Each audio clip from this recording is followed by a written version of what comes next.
Hi, welcome back guys. This is your sensei, back with another fanfiction. This is the first part of What If Insanely Powerful Naruto Got Harem. Now before starting, please give this video a like and subscribe to the channel if you want more videos like this. Now let's get into the fanfic. Laughter and cheerful voices. This is what surrounded the young boy as he laid in the grass on the hilltop, resting under a cherry blossom tree. Hearing his name being called out, Naruto sat up and looked to where the voices came from, seeing 5 bodies running towards them, all female. A blur of pink, blue, red, and black hair was all he could make out as they drew near, giggling and laughing as they playfully pushed each other back to reach him first. Chan, Chan, Chan, Chan, Chan. He cheerfully called out to them as he stood up to greet the approaching girls. Though as they drew near, their faces became more and more blurry, making it so he couldn't make out what they looked like. However, he was still overjoyed to see them as the pink-haired girl had won the impromptu race between the 5 girls, wrapping her arms around his neck as she planted a kiss on his lips. "No fair, Chan," the red-headed girl shouted. "You cheated." "I did not, Chan." The pink-haired girl that had just kissed Naruto responded. "We agreed that there were no rules, which you took complete advantage of with your wind affinity," the blue-haired girl stated as she reached the group. "At any rate, your mother has sent us to tell you that tomorrow she will officially announce our engagement to you, Naruto-kun." "I'm so excited, Naruto-kun," a girl with long black hair exclaimed as she pounced upon the young blonde boy. "Me too," the second girl with short black hair spoke up as she reached the group, panting slightly, not being as physical as the other girls. "Yup, and after we come of age, we'll all be married to Naruto-kun," the pink-haired girl exclaimed as she brought Naruto and the other girls into a large hug filled of warmth and joy, prompting the entire group to laugh. "Here, I made these for all of you." Naruto smiled as he reached into his pocket and pulled out 5 separate necklaces with silver chains and a bluish-green crystal, handing one to each of the girls in front of him. "It's beautiful, Naruto-kun," the red-haired girl exclaimed as she cradled the necklace in her hands. "I agree, it is quite charming that you made these," the blue-haired girl stated as she held her own necklace. "I love it," the girl with short black hair exclaimed as she hugged the necklace. "As expected from my destined one," the long black-haired girl replied. "Yup, I wanted to make one for each of you to signify our bond together." Naruto smiled as the crystal of each of the necklaces glowed brightly, so that when things get dark, our love will glow brighter to light up the darkness. "We love you, Naruto-kun,"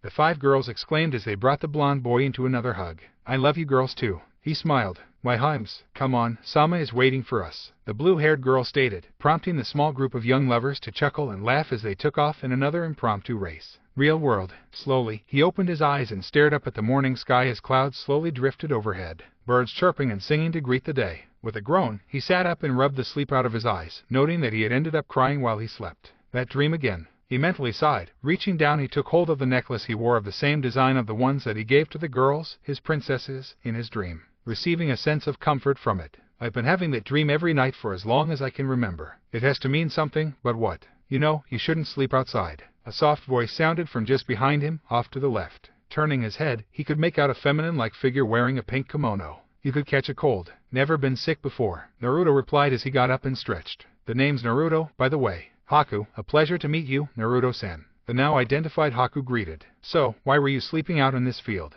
"Bit of a disagreement with a snot-nosed, spoiled brat," the blonde replied with a snort, thinking back of the previous night when the bridge builder's grandson ranted that they knew nothing of suffering.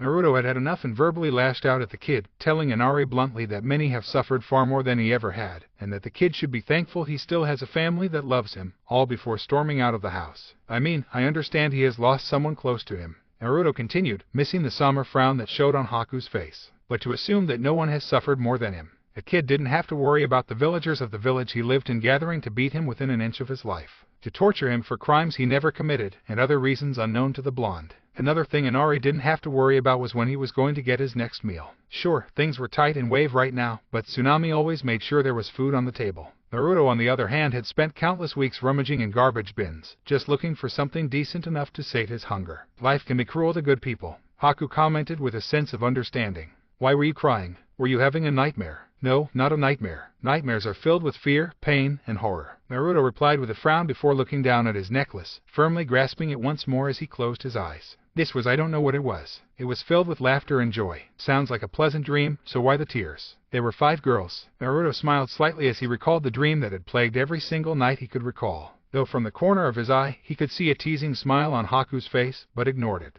"I couldn't make out their faces or hear their names. I could only make out their hair color and voices. But I know they were dear to me." The black-haired teen could only frown at this. It sounded like someone had messed with this poor boy's memories, removing large chunks of the boy's memories, no doubt from his early childhood. It made the young teen wonder what the person responsible for this was hiding. Maybe it's a sign of what's to come, Naruto-san. Haku smiled, reassuring the boy. I highly doubt it, unless I suddenly age by about 6 years. Naruto chuckled. Then perhaps it was a long-repressed memory. Maybe. He frowned, not liking the implication of it, though he couldn't argue with it either, since everything before he was 7 years old was blank. He had asked the old man Hokage about this, and was told that when he was younger, Naruto had fallen from a great height during one of his pranks and hit his head. He never really dwelt much on it, simply accepting what the man whom he saw as a grandfather figure had told him as the truth. Another reason the young blonde didn't ponder such things was due to the burning sensation that he would feel on the back of his neck, though it felt like it was coming from inside of his body, causing him an immense amount of pain, almost to the point he would pass out. That headband, are you a shinobi, Naruto-san? Haku asked, snapping the young blonde out of his thoughts. Yup, he smiled, adjusting his forehead protector. You must train hard then. I have to, if I want to be the Hokage of my village. The blonde replied with his trademark, foxy grin. That way, all the people who look down on me and treat me like dirt will have to acknowledge me. Haku could only chuckle at the boy's drive. Also, I have to fulfill a promise to someone. He added, tell me, do you have someone precious? Haku inquired, as he continued to pick herbs and place them in the basket. Naruto had to think about that for a moment, as his right hand went immediately to the necklace he wore as a dull pain flared up in the back of his mind. There were only a select handful of people in Konoha he actually cherished and would go to great lengths to earn their approval. The first and foremost being his Jai, followed closely by Anko, an eccentric and sadistic woman just a few years older than him that he viewed as an older sister, and finally Iruka-sensei along with the father and daughter duo at his favorite ramen stand. I suppose I do, even if they are not many. The blonde replied. That is good. Haku smiled. When you protect someone truly precious to you, that is when you become your strongest. Once again, at the word someone truly precious, Naruto's hand once again found itself wrapping around his necklace, and once again, a dull pain in the back of his mind flared up, causing the blonde to grunt slightly, bringing his hand up to his head to attempt to ease the pain. I agree, the blonde finally answered after the pain subsided, putting on a fake smile to hide his pain. I will train harder to protect those precious to me. Good, the black-haired teen replied as he stood up with the basket now full of healing herbs. Get stronger, I know we will meet again. Right, Naruto smiled as he watched Haku leave the clearing they were in, feeling a bit more relieved due to having someone to actually talk to about the dreams he had been having. Oh, by the way, Haku paused. I'm a boy. What? Naruto mentally screamed as his mouth hung open in shock at the revelation. He looks prettier than Sakura-chan. As for the young black-haired boy, he couldn't help but chuckle to himself at the blonde's reaction to his revelation. Though it was short-lived as another black-haired youth entered the clearing, the blonde's teammate, Sasuke Uchiha. Remaining silent, Haku walked past the Uchiha boy without a second glance and disappeared into the trees. Though Haku couldn't help but feel sorry for the young blonde. Someone had really messed with the poor boy's memories. He was more than willing to bet that the blonde's dream was exactly what he said it was. A repressed memory of an event dearly important to him. 1 week later. Where did he disappear to this time? Kakashi sighed as he stared at the empty futon that Naruto had been using during their stay at the bridge builder's house. The silver-haired Jonin had noticed a change in the young blonde's demeanor ever since he disappeared the night he stormed out of the house after the confrontation with the bridge builder's grandson. Over the last week, Naruto wasn't as loud or boisterous as he had been the past few years. Oftentimes he would find the young blonde on the dock staring out over the water as he would stroke the necklace the blonde never took off, even reducing how much he would ask Sakura out on a date, which while put the pink-haired girl into an off mood. On one hand, the pinkette was happy that the blonde had seemingly given up on her. On the other, she would feel like something was missing due to the blonde's absence. Better go find him before he gets himself into trouble. Kakashi thought out loud as he turned and hobbled down the stairs, still not fully healed from his ordeal from his previous battle with Zabuza. Kakashi-sensei, the sole female genin called out as she ran up to him. Have you seen Sasuke-kun? He left just after breakfast to go train. He answered with a frown, since she would have known that if she hadn't spent an hour and a half in the bathroom trying to make herself look good for the last Uchiha.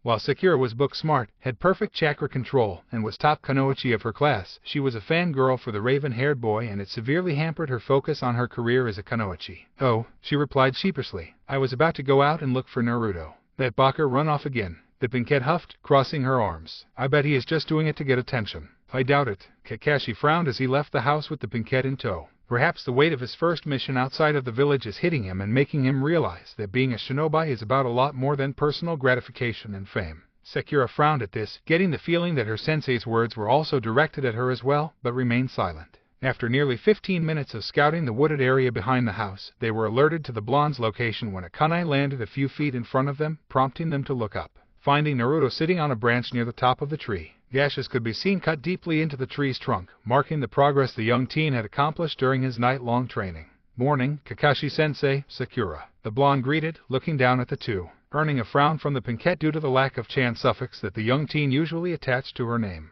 Naruto was able to tree walk that high, Sakura thought to herself, clearly amazed that he was able to accomplish such a feat. Meanwhile, Kakashi had other thoughts. It took him just under a week to master the tree walking exercise. The silver-haired Jonin thought to himself as he observed the slashes going up the tree trunk. Not too fast, but also not too slow to be completely left behind. Hokage-sama will be pleased. Come on down, Naruto, he finally called up. With a small sigh, the blonde pushed himself up and moved to step down only to slip, causing those below to cry out in surprise before he attacked both feet to the underside of the branch, a shit-eating grin adorning his face. Huh, he exclaimed, looking down at them. I got you. Deciding to not try his luck and ruin a good prank, he continued his trek down the tree trunk before landing firmly. Though he could see neither his sensei nor his pink-haired teammate were amused by his prank. Kakashi glared at him with narrowed eyes in disapproval, and Sakura was clenching her fists in anger at the blonde's actions. Naruto, she screeched. You idiot. You could have died if you fell from that height. Like you would care. Naruto scoffed as he walked past a now shocked Sakura. It may have been callous for the blonde teen to say such a thing, but after his talk with Haku, he really began to reflect on how those around him perceived him. He really could only count on a very small amount of people within the village that would truly mourn him, should such an event befall him. His current team were not among them. Sakura for one had made it very clear that the pink-haired girl cared very little for anyone who was not named Sasuke-uchiha, not to mention her constant physical abuse towards him, lashing out at him for even the smallest of things, some of which he had nothing to do with and just had the misfortune of being in the general area of her. And don't even get the blonde started on his raven-haired teammate, the Prince of Konoha himself, Sasuke-uchiha. Due to nearly the entire village worshipping the very ground the last Uchiha walked on, the raven-haired teen had grown a superiority complex and an ego to match, looking down on anyone, regardless of their rank within the village. Throughout the first few months of doing nothing but D-rank missions, Sasuke had repeatedly complained about doing what he dubbed servant work, doing as little as possible while pushing a majority of the work off onto Naruto. Lastly, there was their Jonin sensei, Kakashi Hatake. At best, the lazy Jonin could be described as that, lazy. Though Naruto did have to concede that at least Kakashi was impartial when it came to him, but almost to a neglectful level as the masked Jonin had almost immediately shown favoritism towards the Uchiha. Naruto, that was uncalled for, Kakashi chastised, earning another scoff from the blonde. You know it's true, Kakashi-sensei. Not a damn person will give a damn if I die. He responded without even look back at his Jonin-sensei. Hell, I bet half the village would celebrate my death. Kakashi could only frown as the blonde made his way towards the house, while Sakura was shocked to receive such coldness from the blonde who had a crush on her. However, what really caught her off guard was how sure he sounded when he said the village would celebrate his death. Like he fully believed that the village would celebrate his death. As the two watched the blonde disappear into the trees towards the house, Sakura turned to Kakashi as if to ask her sensei about what had just happened. As long as she had known the blonde knucklehead, she had never seen him act so melancholy before. He was always loud, obnoxious, and well, annoying. What was that all about? She asked. Like I said earlier, Naruto is feeling the full weight of what it means to be a shinobi. As such, he has probably done away with any misconception of how people feel about him, no matter how misguided his feelings are, was all the silver-haired Jonin replied with usual bored tone. Though on the inside, he was worried about the blonde Genin. Not necessarily for his welfare, but the security of the village. I should report this to the Hokage as well. It won't do Konoha any good if our weapon is mentally broken. He mentally sighed as he pulled out his trademark orange book. I'll check the seals tonight, just to make sure they are still holding. On the other hand, Sakura felt a twinge of guilt, knowing she was responsible for at least half of the reasons her blonde teammate felt the way he did. Sure, she didn't really try to get to know him, nor did she really pay attention to his introduction when they first became a team, but she really didn't want him to think she wouldn't care if he died. Perhaps we should at least try to get to know him a bit more, inner Sakura offered, picking up on her outer self's dilemma. I guess I really don't want him to feel like no one will care if he died. The pinkette frowned, though content in her decision to try and get to know her blonde teammate better. Great bridge battle, 1 week later. Naruto could only watch in shock and horror at the scene that played out in front of him. The blonde had arrived late, having slept in due to training late into the night the previous evening, only to be woken up by Tsunami screaming as 2 of Gato's thugs had arrived at the house to kidnap the bridge builder's daughter to hold her as ransom to ensure the old man's surrender, and to perhaps use the poor girl for other means of entertainment. To complicate matters further, Inari had rushed to save his mother, nearly getting killed himself had the blonde teen had not acted. Wasting no time, Naruto had quickly subdued the 2 goons and tied them up to ensure they didn't escape before joining the rest of his team at the bridge. Now, he could only stare as the body of Haku fell lifelessly to the cold hard concrete of the bridge, finally being overwhelmed by the sheer amount of numbers of Gato's thugs. The fat, greedy man had decided to double-cross Zabuza and Haku to prevent from paying the 2 missing nin. Zabuza fell soon after, unable to overcome the remaining numbers, despite fighting like a demon and dispatching a fair chunk. having already been previously severely injured from his fight with Kakashi. The two biggest obstacles out of his way, Gato began to instruct what was left of his army of goons to dispose of the males, and capture the females to be broken in later before selling them off. Hearing this, something deep within the blonde had snapped as red chakra began to surge around his body. Being barely aware of his surroundings as rage consumed him, he heard what sounded like two popping sounds that came from the base of his neck. Releasing a primal roar, Naruto charged forth with reckless abandon, using the red chakra swirling around him to tear through the remaining thugs, who were now trying to run over each other to escape the raging blonde. His once blue eyes now red with black slit pupils, giving the blonde teen a truly demonic look. Many had attempted to beg for mercy, but their cries fell upon deaf ears as the blonde genin slaked the bridge with their. Gato stood frozen in fear where he stood, unable to move or cry out as he watched his men get massacred by one boy. The boy who now stood before him, glaring down on the pudgy man with contempt and fury. "PP please." Gato fell to his knees. "I'll give you anything you work." He never got to finish as the red chakra swirled around him and ripped him apart, throwing his severed limbs in all directions. Once done, Naruto turned to look towards the remaining conscious members of his team before bending over and clutching his head in pain before his eyes rolled back into his head and he collapsed on the ground. "Well, what just happened, Kakashi-sensei?" Sekura stammered. "I don't know," Kakashi replied, keeping his Sharingan active as he cautiously approached the still form of Naruto, not noticing the subtle glow on the back of the young blonde's neck. Naruto's mindscape. Slowly, Naruto opened his eyes to take in his surroundings. Sitting up, his hand went directly to his necklace, ensuring it was still there. Letting out a sigh of relief upon finding it, he looked around. Craning his head slightly, he could see a large gate behind him. "What the hell happened to this place?" he asked out loud as he stood up and walked towards the large set of bars. "You were kidnapped, Kit." A voice boomed from behind the bars as a pair of large eyes opened and peered down at the boy. "Kurama, good to see you finally remember, Kit." A large being replied as it moved into the light, exposing the head of a large fox. "I've been trying to break that damn seal for years with the one memory I was able to save before it was sealed away as well." The dream Naruto realized. Morgiana-chan, Rory-chan, Kairi-chan, Aqua-chan, and Shin-chan. "My himes." Slowly, the young blonde slumped down against the bars of the cage, not the least bit afraid of the massive beast it held, grasping his necklace as he was finally able to fully remember his girls' faces, their smiles, the way their eyes would light up when they saw him. As such, tears began to stream down his face. Hitting him even harder was remembering his mother's face, and above all, her smile. "Ka-san," he whispered. "Kit." Kurama sighed as he extended part of his tail through the bars to comfort his host. "We need to talk."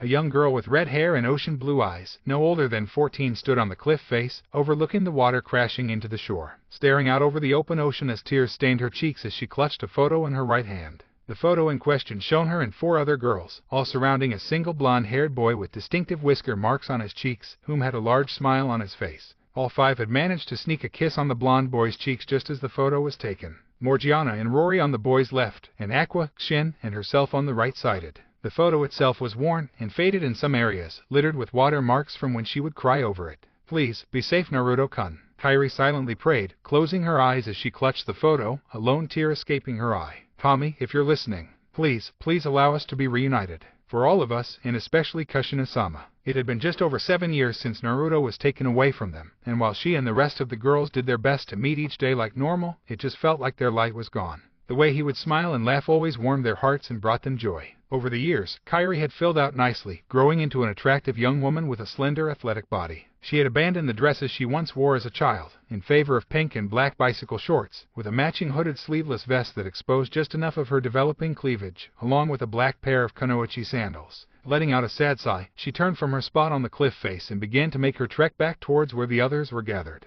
It was then that she felt a very familiar chakra source erupting from the southwest, prompting her to look in that direction, her heart swelling with hope from feeling the familiar chakra source. "Kurama-sama, Naruto-kun." In the blink of an eye, the red-haired teen disappeared in a water shunshin. Not even a full minute later, Kairi arrived in one of the village's many parks, where the others had gathered. "Did you feel it?" she asked, a tone of excitement, and above all, hope, in her voice. "We did," Shin commented, earning nods from the others. Like Kairi, Shin had filled out nicely over the past 7 years. Her hair had only grown out slightly as she insisted on keeping it short, though her bangs now covered one of her beautiful golden yellow eyes. Aside from that, she sported her usual black hooded cloak that hid her standard ANBU-style gear that she wore, a simple black pair of shorts and sleeveless vest, along with a pair of knee-high kunoichi combat sandals. Also, like her red-haired friend, Shin had gained a more athletic body due to all her training. No doubt about it, that was Kurama-sama's chakra signature, the pink-haired teen Morgiana stated. her pink eyes sparkling with a life not seen in them for nearly 7 years. Of the 5 girls, Morgiana had grown the most, especially in her chest area, giving her a rather large bust for her age. Aside from that, she had trained rigorously throughout the years, specializing in taijutsu and adding her wind affinity into her style. Though her fashion style had not changed much over the years, still wearing her white battle dress with an orange cinch tied around her waist, and a simple pair of white shorts underneath, accompanied with a pair of brown kunoichi sandals.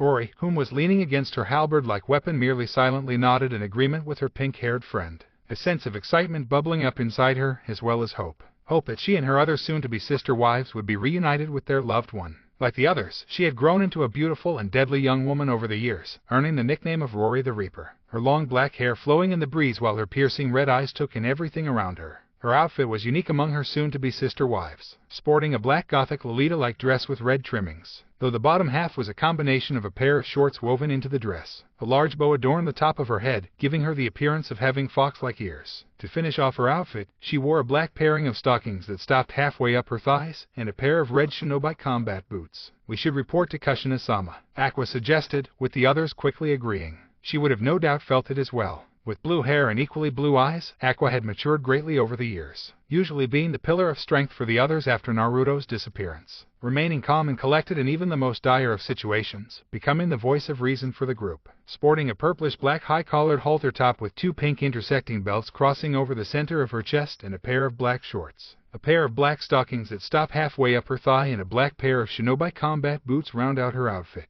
With one final nod in agreement, each of the 5 girls disappeared in their signature shunshin technique. Kyra once again disappeared in a swirl of water, Shin in a flash of lightning, Rory in a swirl of fire, Aqua in a mist of snow, and finally Morgiana in a gust of wind. The Rukage Tower. So you all felt it as well. The red-haired woman spoke as she gazed out the window that overlooked a good portion of the village she now led before finally turning to look at the 5 girls who were now kneeling before her, prompting the red-haired woman to roll her eyes. "I told you 5 you don't have to do that. I'm going to be your mother-in-law, Databane." "Sorry," Kushina-sama was cut off by another glare from the red-haired woman. "Anyways," Aqua interrupted, catching the Barukage's attention. "We felt the chakra signature coming from the southwest." "Right." Kushina turned her attention to a large map that was spread out over the desk. Upon feeling the Kyubai's chakra signature, the red-haired woman knew the 5 girls would soon arrive and had prepared accordingly. And according to the map, the most likely place it could have originated from is Wave Country. As if to emphasize her point, Kushina had made a line with her finger from the location of the island their village was on, and dragged her finger down diagonally, until it reached where the small island known as Wave was located. "We're going to go find him and bring him home, right?" Morgiana inquired, which prompted the other 4 teens to look expectantly towards the Barukage. Kushina sighed, before addressing the 5. "Your mission is to go to Wave, talk to the villagers there and get what information you can. Afterwards, you are to return here to report your findings, no matter how bad they may be," Kushina instructed, receiving a nod from each of the girls in front of her. "However, I stress that you keep your hopes tempered. My Sache may not be there when you arrive, but if he is there, bring him home." "Understood, Kushina-sama," Kyra replied with a small bow of her head, prompting the others to do the same. "You leave early tomorrow," the redhead village leader stated. "Now, go and pack and prepare yourselves." Bidding their goodbyes, the 5 departed the office to prepare for their mission. A mixture of excitement, hope, and a little bit of fear simmering between all of them, leaving the red-haired woman alone, who finally collapsed in her chair and laid her head down on the desk, a lone tear escaping her eye. "Please, be safe, Sachi, and come back home, please," she silently prayed, lifting her head up to gaze out over the village once more from his desk. Wave Country. The young blonde teen stood silently over 2 marked graves, one of which was identified with a mask, and the other with a massive sword being used as a gravestone, saying a silent prayer in hopes that the 2 fallen shinobis would find what they desired in the afterlife. Reluctantly, Kakashi had allowed him to give the 2 a proper burial, using their personal items as grave markers. Sasuke had scoffed at the concept of honoring a fallen enemy, whilst Sakura had remained uncharacteristically silent the past few days.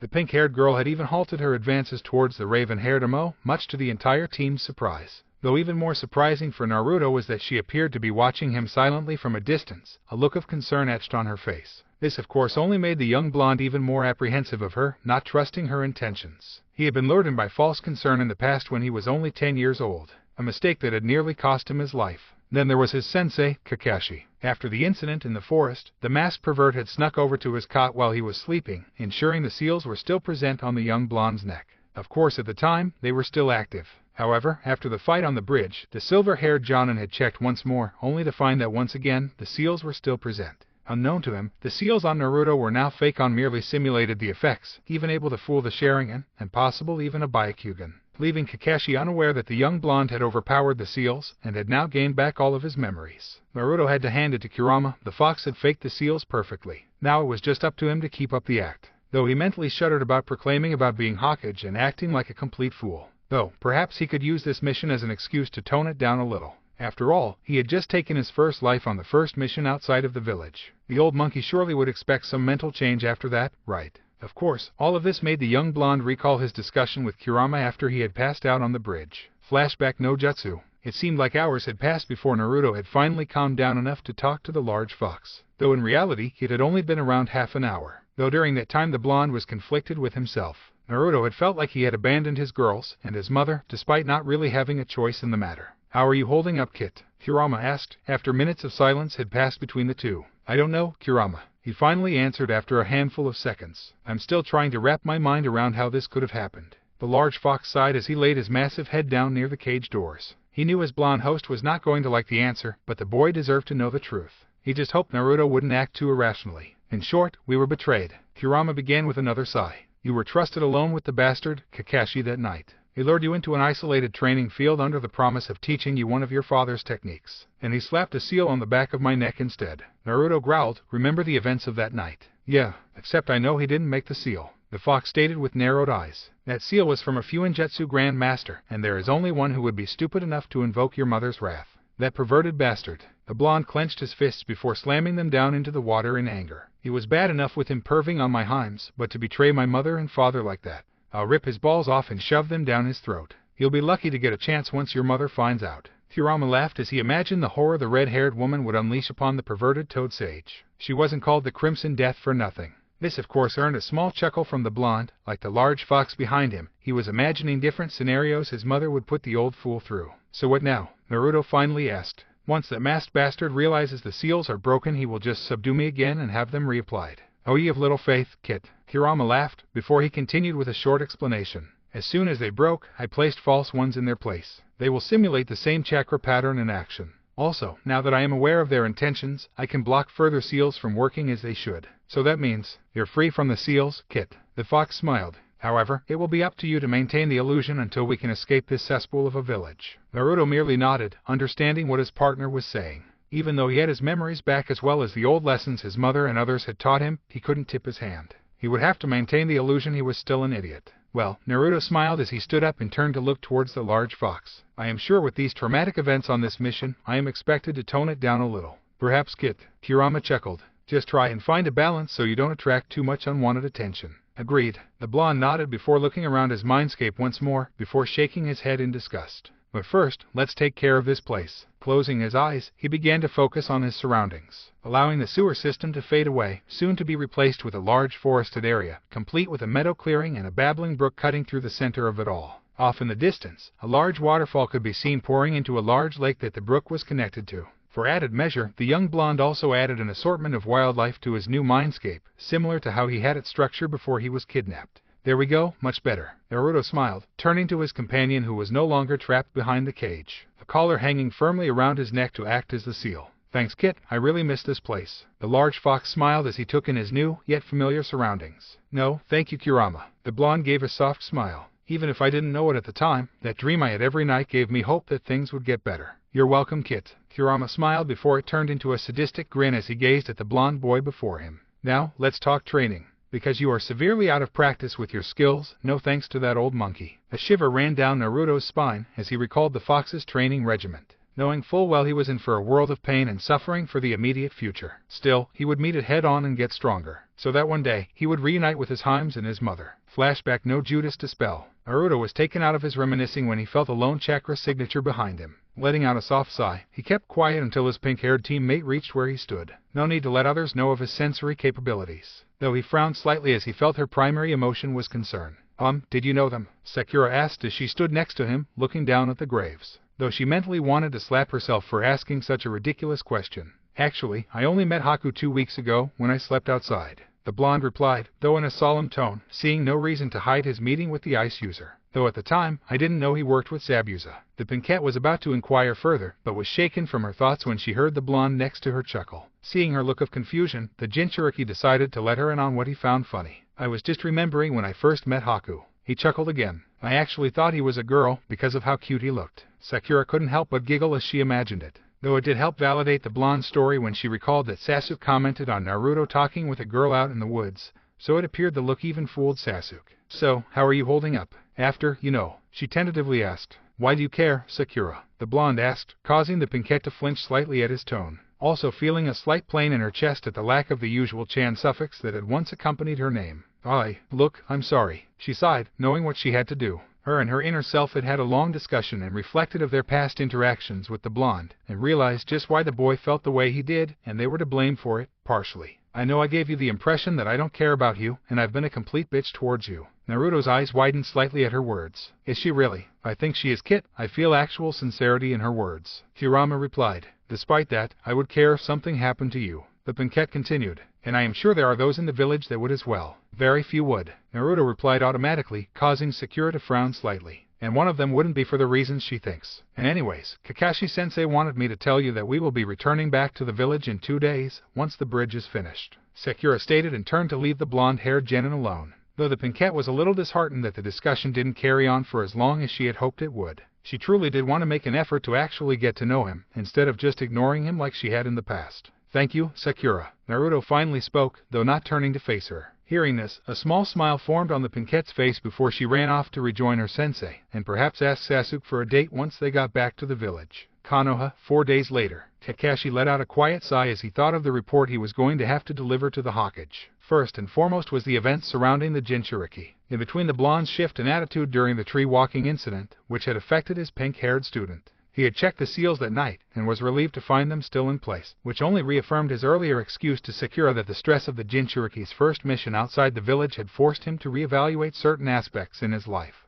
Of course, the villagers, with the way the villagers had treated the boy, the masked Jonin wasn't surprised that the blonde was finally starting to take a more cynical outlook on those around him. However, it needed to be curbed a little so the boy would remain docile and loyal to the village. At least there were a few that genuinely treated the boy well, like the father and daughter duo at the ramen stand, Uruka, and the Tokubetsu Jonin, Enko. Kakashi still didn't know how those two met, but didn't care as the Hokage didn't deem it a threat to the weapon's development.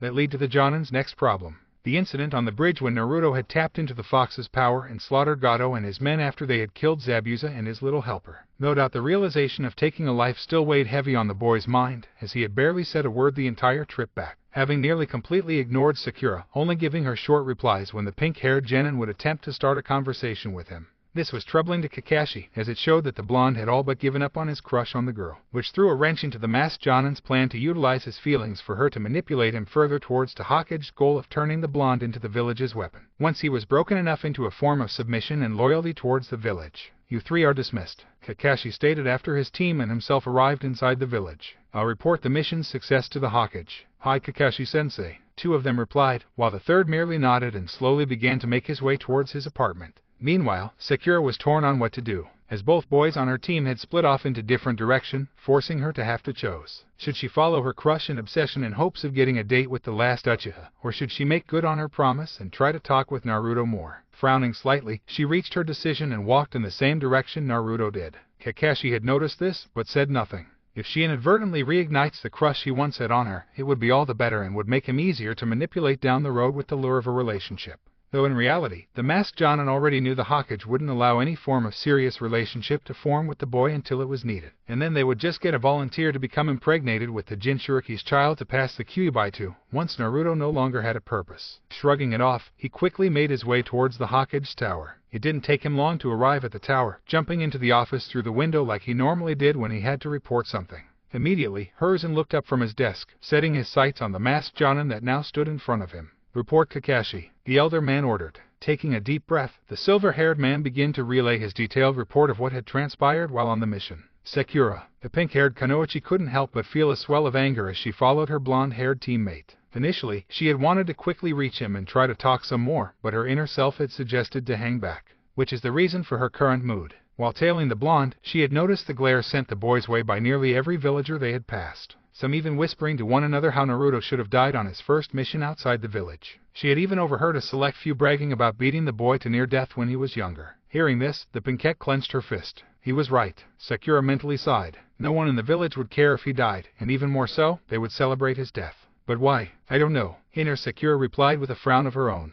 But I don't like this. Their words, what they're saying is just horrible. There has to be some that would miss him, right? The Pinkette thought with a frown. Though as she thought back, she realized that literally everyone in their graduating class had constantly made fun of the blonde and at one point or another had bullied him. The only exception being the shy Hyuga heiress. Snapping out of her thoughts, she noticed the blonde teen had been stopped by a slightly older woman with purple hair tied into a fan ponytail, dressed in a tan trench coat and a full-body mesh outfit, accompanied with an orange skirt. Sakura couldn't help but frown slightly, not trusting the woman after overhearing what the other villagers had said, though was surprised when the woman's face went from happy and smiling to shock and sadness as she brought the blonde into a hug and began to whisper things into this ear, which earned a nod from Naruto. I guess she is one of the ones who actually care for him, Inner Sakura pointed out. That's good, but still, out of everyone in this village, only one so far. Sakura sighed as she watched the purple-haired woman lead Naruto into a different direction. Frowning slightly, she decided that it would be no use to try and approach him now. Well, he did say he liked ramen.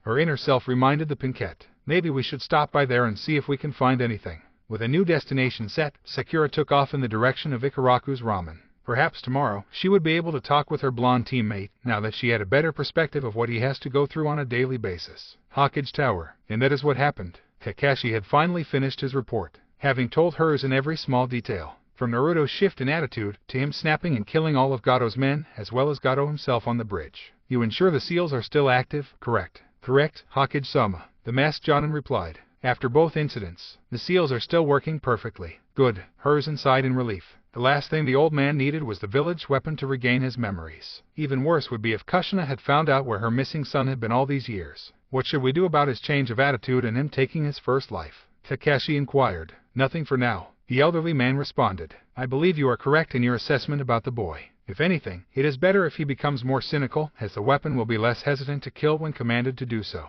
And if his views of the villagers celebrating his death, all according to plan, it will make him feel grateful that he is allowed to live. Hers replied, taking a puff from his pipe. Still, do what you can to downplay it. Of course, Hokage-sama, the silver-haired Jonin answered. I will do my best. However, for the next couple of months, I will not be assigning your team any more missions outside the village. Hers stated, mostly to avoid any further incidents for the time being. The last thing we need is for Kushina to learn that we have Naruto. Kakashi couldn't help but shudder at the thought. Should the woman discover that he had helped orchestrate her son's kidnapping, death would be a preferable fate over what that woman would inflict upon him. Understood, Hokage-sama. He gulped, earning a nod from the old man. For now, your team has a week off, you are dismissed. Thank you, Hokage-sama. Kakashi bowed before disappearing into a leaf shunshin. Hopefully you have developed a taste for after your first kill, young Naruto-kun. Hers darkly grinned at the thought. Because once you have fully submitted to me, I will turn your power towards your home village, making Konoha the strongest of all the hidden villages. Wave Country, 2 days later. The 5 teenage girls had not been in the best of moods. Due to a small squall that had developed during their boat ride, they had been forced to dock on the mainland, and travel by foot to Wave Country, which had set them back by a day. However, once they arrived at the massive bridge, their mood had quickly dissipated, replaced with joy and happiness as they read the plaque that greeted travelers. The Great Naruto Bridge. He could actually be here, Kairi commented, tears forming in her eyes as she placed her hand over his name on the plaque. Come on, let's see if anyone knows anything,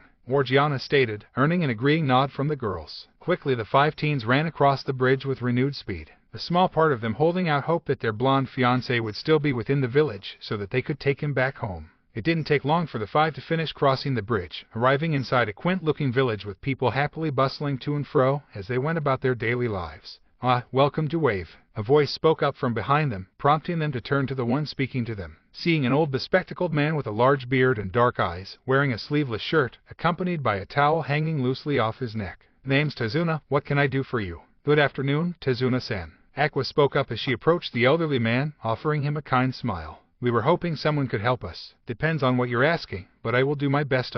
Aqua, the blue-haired teen smiled before gesturing towards the other 4. And these are Kairi, Shin, Morgiana, and Rory. We come from Barukager. That's a bit of a travel, Tezuna observed. Hell, if he had the money and the means, he would have hired a team of Baru shinobi, as the village was considered the strongest of them all. Though the old bridge builder was happy that things had turned out as well as they had, despite the initial setback. So what brings you to Wave? Well, Aqua began, but was interrupted by Kairi. Can you tell us about the bridge? The redhead inquired. You like it? The old man beamed. Built it myself. And is quiet the piece of architecture? Shin smiled, seeing the old man proud of his accomplishment. Yup, though it would have never been completed if it wasn't for the Konoha shinobi. Tazuna commented, though at the word Konoha, the girls narrowed their eyes just slightly, already not liking the implications, especially that blonde kid. Could you perhaps tell us more about the name of the bridge? Aqua ventured. You mean Naruto? The old bridge builder questioned, adopting a thinking pose as he struggled to remember the blonde's last name. Uzumaki, Uzume, Uzumaki perhaps, Rory offered. That's it, Naruto Uzumaki. Tazuna smiled. Good boy, really helped our village reclaim our hope. That is why we named the bridge in his honor. Is he? Morgiana asked, fearing that the bridge was named after the blonde boy to honor his memory due to falling in battle. No, he left with his team almost a week ago. The old man replied, not noticing the sigh of relief that seemed to echo amongst the girls. Did he look like this? Kairi inquired, offering the photo she always had with her. It's a bit old, though. Tazuna frowned as he took hold of the photo and narrowed his eyes. He could see the 5 girls in front of him all surrounding a younger version of the blonde teen that had helped their village so much and given hope to his grandson once more. The old bridge builder could clearly see the boy, along with the girls, were extremely happy the day of the photo.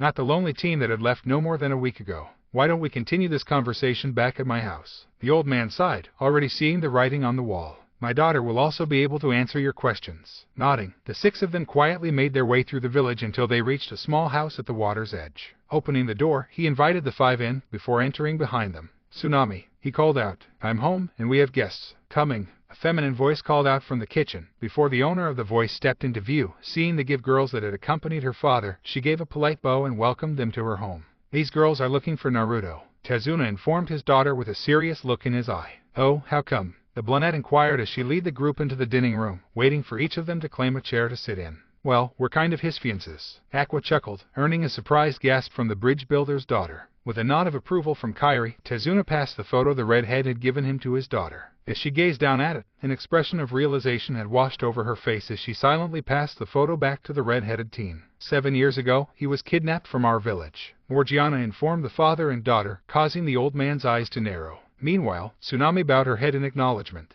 And with what we have learned, we now know who took him. Shin finished, with a slight scowl. Meanwhile, Rory was clenching and relaxing her fists in anger at what they had learned, with Morgiana adopting a similar train of thought and desire to go to Konoha and smash the village to pieces and bring back their lover. But why? Tsunami inquired. Why would Konoha kidnap him? Frowning, the 5 girls looked to one another, before Aqua let out a small sigh and looked the bridge builder's daughter in the eye. Naruto-kun is the Jinchuriki of the 9-tailed fox, Kyuubi. Being a great power, she explained. We can only surmise that Konoha wanted that power for themselves, despite Barugakure being allied with the village. Not for long. As soon as Kushina-sama finds out, she will want to declare war on them. Shin stated with a slight scoff, earning a nod of agreement among the girls. That explains what happened on the bridge. Tazuna commented, earning a curious look from the others, remembering that his daughter was unaware of what had transpired during the final battle. When Gato and his men showed up and killed the 2 that were working for him, Naruto seemed to snap, having a red glow around him as he slaughtered the rest of Gato's thugs, and finally Gato himself. Hearing this, the girls gasped in surprise and in mourning that their fiancé had to deal with his first kill alone. They could only hope that Kurama was able to comfort the blonde in their place. We should probably head back and inform Kushina-sama of what we discovered here, Morgiana offered as she stood up from the table. It's going to be dark soon, Tsunami informed the pink-haired teen. Why don't you girls stay here the night and head out first thing in the morning? That would be appreciated, Tsunami-san. Aqua replied. Very well. The brunette smiled. I will show you to the spare room. Barugakure, 2 days later. Did you find anything? Kushina asked as the 5 girls entered her office. We did, Kushina-sama, Shin answered. And you're not going to like it. What am I not going to like, Shin-chan? The red-haired Barukage inquired, narrowing her eyes slightly, feeling a sense of anxiety swelling up inside her. Konoha has Naruto-kun, Rory blatantly stated with a scowl. What? It's true, Kushina-sama. Aqua sighed. When we arrived in Wave, we met an old bridge builder whom had recently hired a team from Konoha. With that team was Naruto-kun. Slowly, the blue-haired team relayed all that they had learned on their trip to Wave Country about Naruto. Neither of the women in the room could resist shedding a few tears that the blonde had to go through his first killing almost completely alone. Though the red-haired village leader was happy to hear that her son had a bridge named after him, to honor him. Did you learn who was on this team from Konoha? Kushina inquired. Yes, ma'am, the blue-haired team replied. It was Team 7, comprised of Naruto-kun, Sasuke Uchiha, and Sakura Haruno, led by Kakashi Haddock. At the Jonin-sensei's name, Kushina had shattered the corners of her desk where she was gripping it, causing the 5 girls to jump slightly. That bastard. Chusith. It was no coincidence that the masked Jonin was on the same team as her son and not recognize him. Not to mention, Kakashi was the last person to have seen Naruto before he had disappeared that fateful night. It became clear that her late husband's former student had a hand in her son's kidnapping. "What should we do, Kushina-sama?" Kairi asked. "We should go to Konoha, smash in their gates, and bring our beloved back home," Rory exclaimed, slamming her halberd down, creating cracks in the floor. "No," Kushina replayed in an eerily calm voice, contrast to her actions just seconds before. "But Kushina-sama, they have Naruto-kun," the long black-haired teen argued. "I know, Rory-chan, I know." Kushina sighed as she sat back down. "Next month, Konoha will be hosting the Chunin exams. You 5 will be entering." "But we're already Chunin," Shin pointed out, confused at where her soon-to-be mother-in-law was going with this. Though their rank was in name only, as in terms of actual combat prowess and technique, they were all at least mid to high jonin. "Konoha is unaware of your rank, so it is the perfect guise," Kushina stated. "The main objective is going to be to find my Sachai. However, you must wait until you have entered the village and assess the situation. There is a small chance that the old bastard won't let Naruto-kun compete." "Of course, Kushina-sama," Morgiana replied. "We'll prepare for the exams and train hard to bring Naruto-kun back home with us." "Very well," she smiled. "I know this has been difficult, but soon he will be back with us where he belongs, and Konoha will pay for their transgressions." One by one, the 5 girls departed the office to prepare for the next month, aiming to train extra hard to ensure their blonde lover returns to their arms once more and to never let go. Though Rory and Morgiana still hoped to dish out some forms of revenge against the cesspool of a village. Sakura let out a sigh as she approached her team's usual training ground. It had been exactly 1 week since they had returned to the village from their first C-rank mission that had turned into an A rank, and throughout the entire week, she had been unable to even find Naruto at all. It was like he had completely disappeared into thin air. It was also concerning to her that her blonde teammate had not frequented the ramen stand either, which of course caused Ayame to worry as well. During the Pinkette's week-long break, Sakura had begun to frequent the ramen stand more and more, somewhat breaking her diet after her initial visit to the stand the day they had returned to the village. However, now she could understand why her blonde teammate loved the stuff. Though what she had learned from the ramen waitress when she inquired about Naruto still haunted her dreams at night, as Ayame had reluctantly explained a rather brief history about the blonde boy. The nights her and her father would find him wide and beaten in an alleyway, left to die. How for every year, for the past 6 years on the boy's birthday, her and her father would close down the shop and search the streets for the blonde, each time dreading what condition they would find him in. To make matters worse, they had learned the hard way that they couldn't take him to the hospital due to a majority of the staff refusing to treat the boy, and those that did had used it as an excuse to inflict more pain on him, thus forcing the father and daughter duo to do what they could to treat his injuries in the back of their own stand. With great reluctance, Ayame had recounted how they had found Naruto crucified, burned, poisoned, and severely mutilated. Though for some reason, within a day or two, he was always back to full health with his goofy smile and loud attitude, proclaiming he was going to be the Hokage and force everyone to acknowledge him. "I wonder where he has been all week," Sakura mentally asked herself. "I don't know." Inner Sakura sighed. "Perhaps we should go to where he lives." "Good idea, Inner." The Pinkette mentally nodded, though frowned slightly when she realized she didn't know where Naruto lived. Only that it was somewhere in the red light district, which didn't really do much to reduce the search area. On the other hand, she knew exactly where Sasuke lived, even though it wasn't hard due to the raven-haired teen residing in his clan's compound still. Even further, she knew everywhere he would go, and at which times due to the last Uchiha falling into a standard routine each day. What the Pinkette had not yet realized was that throughout the entire week, she hadn't once sought out the source of her obsession, instead focusing solely on finding Naruto and hanging out with Ayame when her search would turn up nothing.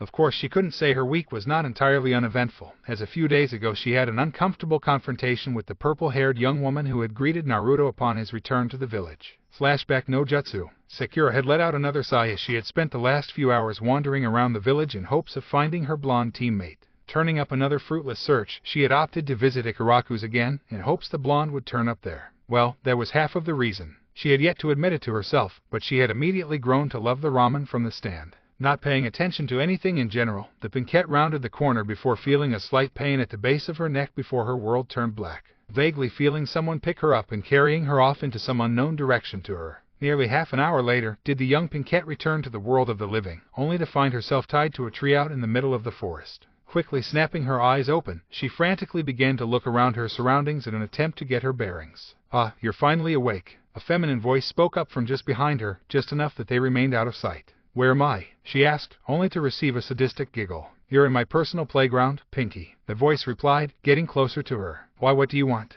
"I want to know why you've been looking for my Naruto-kun," the purple-haired snake mistress stated, rounding the tree the girl was tied to and standing in front of her, playing with a kunai that she held in her hands. "Why, what?" was the Pinkette's intelligent response. "I didn't stutter, Pinky," Anko retorted, narrowing her eyes towards her prisoner. "Why have you been looking for Naruto-kun? Aren't you supposed to be a fangirl for that duck Asamo?" I want to be his friend." the Pinkette replied in a soft voice as she hung her head, ignoring the jab at Sasuke, though loud enough for the snake mistress to hear, causing to narrow her eyes even more. "And why the change of heart?" Anko inquired. "As I recall, you were a bitch towards him throughout the entire academy, and even after you were put on a team together. Don't know why the Gaki had a crush on you when he could have done so much better." Sakura could only wince at her words, and the coldness in her voice, as well as a slight pain in her chest when the snake mistress told her that Naruto could have done better than her in terms of girls to be interested in and have a crush on. "He doesn't have a crush on me anymore," she all but whispered in sadness as the tears threatened to fall from her eyes. She didn't know why, but it hurt her to the core that she was no longer Sakura-chan to the blonde. Now, she was just simply Sakura. "Good, maybe hope for the Gaki yet," Anko replied with no shame nor care if she hurt the Pinkette's feelings. "But that still doesn't answer my question, why the sudden change of heart?" "It was something he said to me during our mission," Sakura replied, lifting her head to look the snake mistress in the eye. "And I want to prove him wrong. I want to show him that there are others who care for him." Silence hung between them as Anko stared back at the pink-haired girl. She had already known all of this from her talk with Naruto when she had taken him aside to comfort him about taking his first life, all the while cursing Kakashi for not doing his job as the boy's sensei. Something about the masked Jonin had always rubbed her the wrong way, though to hear the Pinkette openly admit it without making any excuse truly surprised her. With a quick flick of her wrist, the snake mistress shot the kunai she was playing with towards the pink-haired girl, causing the poor girl to gasp in horror before the kunai embedded itself into the tree just to the side of her, effectively cutting the ropes that bound her, freeing her in the process. Though Sakura didn't have much time to enjoy the freedom as Anko was quickly upon her with another kunai in hand, pressed firmly against the Pinkette's throat. "Maybe there is hope for you yet, but mark my words, Pinky," the snake mistress hissed. "Naruto-kun is someone extremely precious to me, and if I hear of you hurting him in any way, consequences be damned, they will never find your body. Understand?" Sakura did the only thing she could do, and silently nod.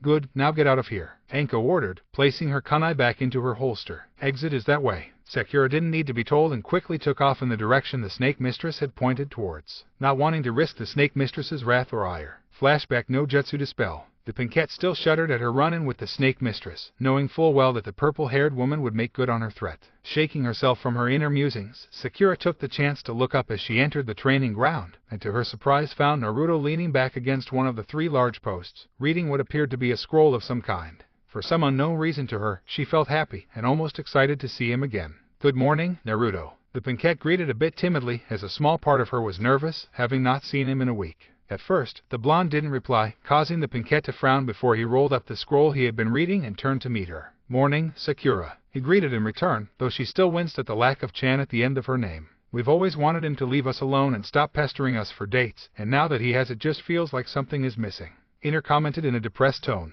"I know, brings a whole new meaning to the phrase be careful what you wish for, doesn't it?" I haven't seen you all week," she tentatively commented, earning a raised eyebrow from the blonde. "I've been busy," was all Naruto responded with, though it wasn't a lie. Kurama had set to work on the blonde's training right away, focusing on Fuinjutsu, knowing a particular seal that would give the boy some freedom to move around without worrying about the old monkey spying on him, as both knew the Hokage had kept watch over the boy through that crystal ball the old man kept in his office. Fortunately, the fox knew the one weakness the crystal ball had. It focused solely on a single chakra signature. In Naruto's case, it was the fox's. So Kurama had come up with an ingenious idea to throw off the old monkey. A simple combination between a clone and a chakra seal. It had taken a bit of trial and error for the blonde to get it down right, with the right mixture of chakra into to form a fully functional and sentient copy of himself that was far more durable than a standard shadow clone. That being done, the Kyuubi had then pushed a large amount of his chakra into the clone to ensure the crystal ball would focus on the clone and not his actual vessel. Lastly, Naruto had placed the seal on himself once he had perfected it, which had a sort of chakra dampening effect, making it near impossible for sensors to focus in on his chakra signature unless he released far too much of it within a sensor's range. Fortunately, that was no issue during his later training towards the end of the week, as Naruto had secluded himself in the Forest of Death,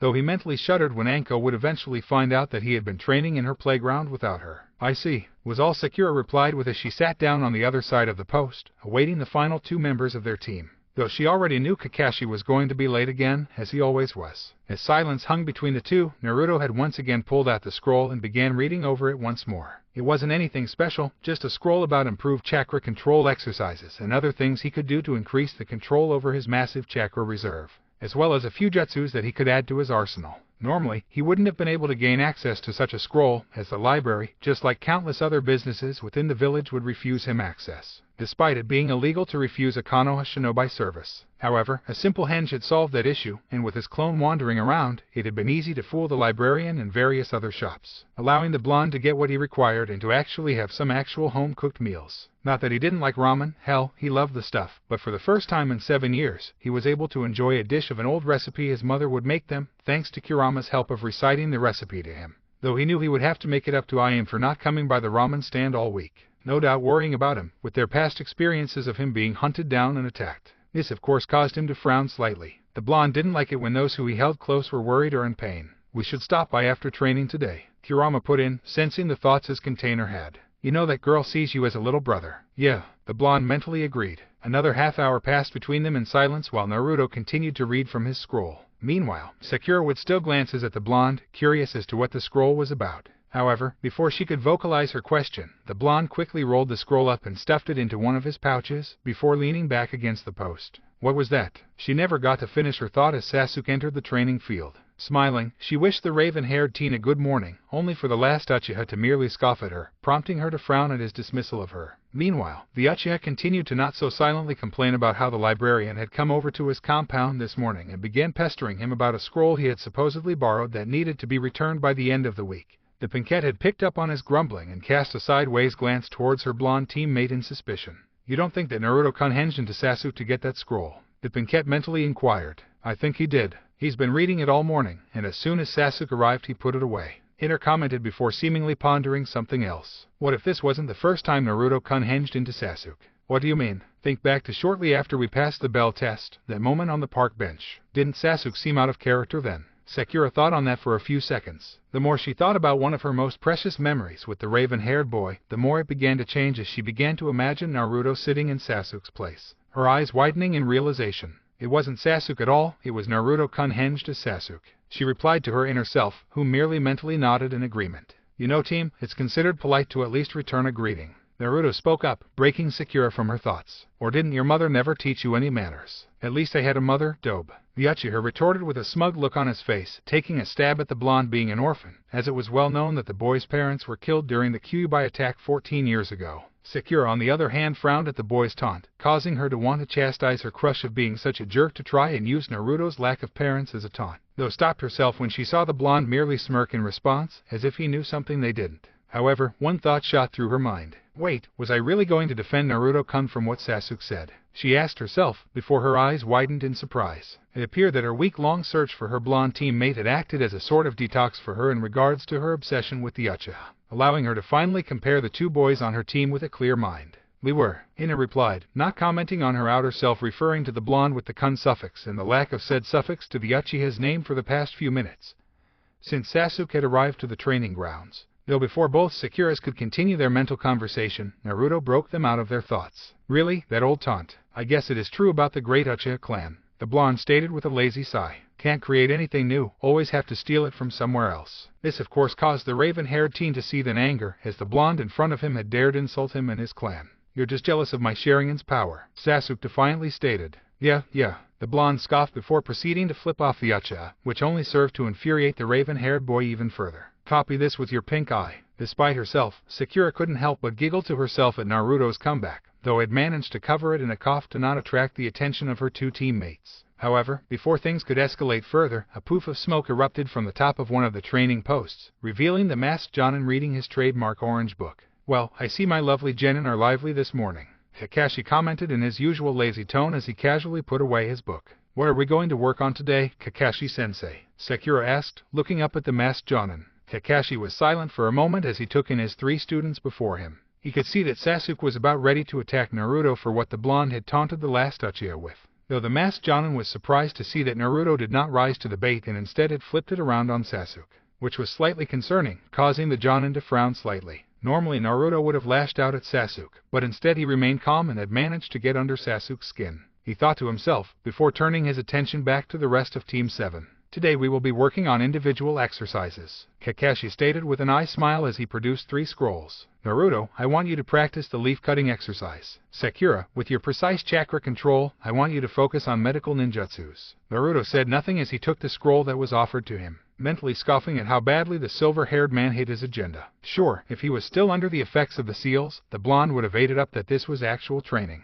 Now though, he saw it for exactly what it was, stunting his growth to keep him from growing too strong in case he needed to be put down. Guess I better struggle all day with this, just so he doesn't get suspicious, the blonde thought to himself, earning a mental nod from the large fox. What about me? Sasuke demanded, looking to the masked Jonin. I have some jutsus for you to work on, Kakashi replied with an eye smile. So you will come with me. Sakura, Naruto, stay here and work on your own exercises. Hi Kakashi-sensei, both replied. Kakashi watched as Naruto made his way over to the tree line at the edge of the training field and began to gather leaves required for his exercise, while Sakura stayed near the training posts. Satisfied that the two had begun with their respective scrolls, the masked Jonin led the last Uchiha to the very far end of the training field, well away from the other two. Can't wait to stick it to that bastard, Naruto thought to himself, imagining various ways to punish the silver-haired bastard, one of which included the same technique the man had used on the boy during the bell test. The Rugakure. The sound of steel clashing against steel echoed across the massive training field as the two combatants repeatedly traded blows with one another at blinding speeds, which was surprising considering the size of the blade the smaller of the two wielded effortlessly. Very good, Shin-chan. The red-haired woman complimented her training partner. It seems you truly are worthy to wield Kubikira Bacho. Thank you, Kushina-sensei. The black-haired teen panted, though didn't relax her stance. You never did tell me how you came across it, Kushina reminded as she charged forward with her own blade, bringing it down hard on the larger blade, causing the black-haired girl to grunt under the blow. After blocking the blow, Shin pivoted the blade and deflected the rest of the energy off to the left, giving her an opening to counter the red-haired woman. Seeing the opening, the black-haired girl charged forward only to suddenly halt her attack as her instincts told her to jump back. Wisely listening to them, she narrowly avoided a second attack from the red-haired woman, whom had shifted her blade into a reverse grip position, using the momentum of the deflection to spin her around in the air. Skillfully, Shin landed a good 6 feet away from where she once was, her massive blade poised in a defensive position. Very good, Shin-chan, very good, Kushina praised as she moved into a relaxed stance, causing the black-haired girl to frown, seeing that their training session was coming to an end. I can still go on, Kushina-sensei, Shin protested, not wanting to stop training. She had to get stronger to bring Naruto back home. However, her body betrayed her as it gave out, causing her to fall to one knee. Shin-chan, Kushina sighed as she walked over to the down teen and placed a reassuring hand on her shoulder. No one wants my Sachai back more than me, believe me. But it won't do you or him any good if your body is broken because you don't know when to stop and allow your body to heal. Shin could only look down at the ground, tears forming in her eyes as she reflected on her soon-to-be mother-in-law's words, nodding in understanding as she raised her head to meet the red-haired woman's eyes. By this time next month, Naruto-kun will be back home where he belongs, and we will have a large celebration for his return. Kushina smiled, bringing the black-haired teen into a hug, calming her down before the girl's emotions got too out of control. We will continue training in 2 days. In the meantime, rest and allow your body to recover. Hi, Kushina-sensei, Shin panted, rubbing away the tears that had stained her cheeks. Now, you never did tell me how you came to wield Kubikira Bacho. Well, it was when we were leaving Wave Country, Shin began. Flashback no jutsu. Having bid their farewells to Tsunami and her family, the 5 girls had set off towards the docks to secure a boat back to their home village, eager to tell Kushina the news that they had finally found where Naruto was and get him back. As they made their way across the small village, returning greetings to the various villagers, Shin had suddenly stopped and looked off in what appeared to be a random direction. You okay, Shin-chan? Kairi asked, seeing her friend and future sister-wife stop. Not saying anything, the short-haired girl took off in the direction she had been staring in, prompting the others to follow after her, not understanding why their friend had suddenly taken off without a word. After only a handful of minutes running, they found their answer as Shin had stopped in front of 2 fresh graves, one of which had a broken mask, and the other a massive sword impaled into the ground. Naruto-kun dug these, Aqua stated as she approached the 2 graves, causing a wave of sadness to wash over the girls, followed by further spite towards the masked Jonin that was supposed to be their beloved sensei. That bastard Haddock didn't even want to honor a fallen enemy. Morgiana spat the man's name in disgust, as a similar feeling was felt amongst the others, having learned that the masked Jonin had refused to help bury the 2 deceased foes, and had repeatedly gave his disapproval towards Naruto for doing so. The mask must have belonged to Hakusen, Kairi stated as she knelt before the grave, offering a silent prayer to the fallen boy. And this must have been Zabuza's, Rory commented as she looked at the grave in front of the massive blade. Shin, however, remained silent as she stood before Zabuza's grave, her eyes on the large sword that marked his gravestone. Folding her hands together, she bowed her head in respect to the fallen swordsman before slowly reaching out and grabbing hold of the handle of the massive blade. She had expected it to be heavy, considering its size. but to her surprise, it was as light as a feather, allowing her to swing it effortlessly. The rest of the girls watched as their short black-haired girl lifted the blade out of the ground and gave it a few good swings before holding it with both hands to admire its beauty. "It looks like Kubikirabacho has recognized you as its new wielder, Shin-chan," Aqua commented. With their soon-to-be mother-in-law and acclaimed swordswoman herself, the 5 girls were well versed in the tales of the 7 swordsmen of the mist and the importance of their sentient blades, and how said blades chose its new wielder. "I understand," Shin said with a smile on her face as she spoke to the blade, before turning and looking towards the other girls. "Kubikirabacho has acknowledged me as its wielder, so that I can protect those dear to me." Securing the large blade to her back, Shin turned around once more and offered a final prayer of respect towards the swordsman before turning and walking away with the rest of the girls, set on returning home to give the Baruchage the news about her son. Flashback no jutsu dispel. And that is what happened. Shin finished her tale while stroking the blade with her hand. "I promised Kubikirabacho that I would use him to bring back Naruto-kun and protect our family and village. A bond with a legendary sword is an extraordinary thing, and I know you will do us proud, Shin-chan." Kushina smiled. "Now head home and rest up." "Hi, Kushina-sensei." The black-haired girl bowed before departing the training field. Tanoha, hours later. It had been a long and boring 6 hours of training for the young blonde as he continued to fake struggling with the leaf-cutting exercise. Though it seemed that the bastard of a sensei was pleased with his lack of progress, despite his words of disappointment in Naruto. "Well, I must say all of you did well today." Kakashi gave his usual eye smile. "Be sure to meet back here tomorrow at 7 a.m. Not waiting for a reply, the masked Jonin disappeared into another poof of smoke, leaving the 3 genin alone. Letting out a small sigh, the blonde genin stood up from where he was sitting, though still acting as if he was exhausted from the training exercises he was doing. Knowing full well Kakashi liked to disappear only to spy on them from a distance. Naruto-ku." "Naruto," Sakura called out, catching his attention as he raised an eyebrow in regards to her slip-up.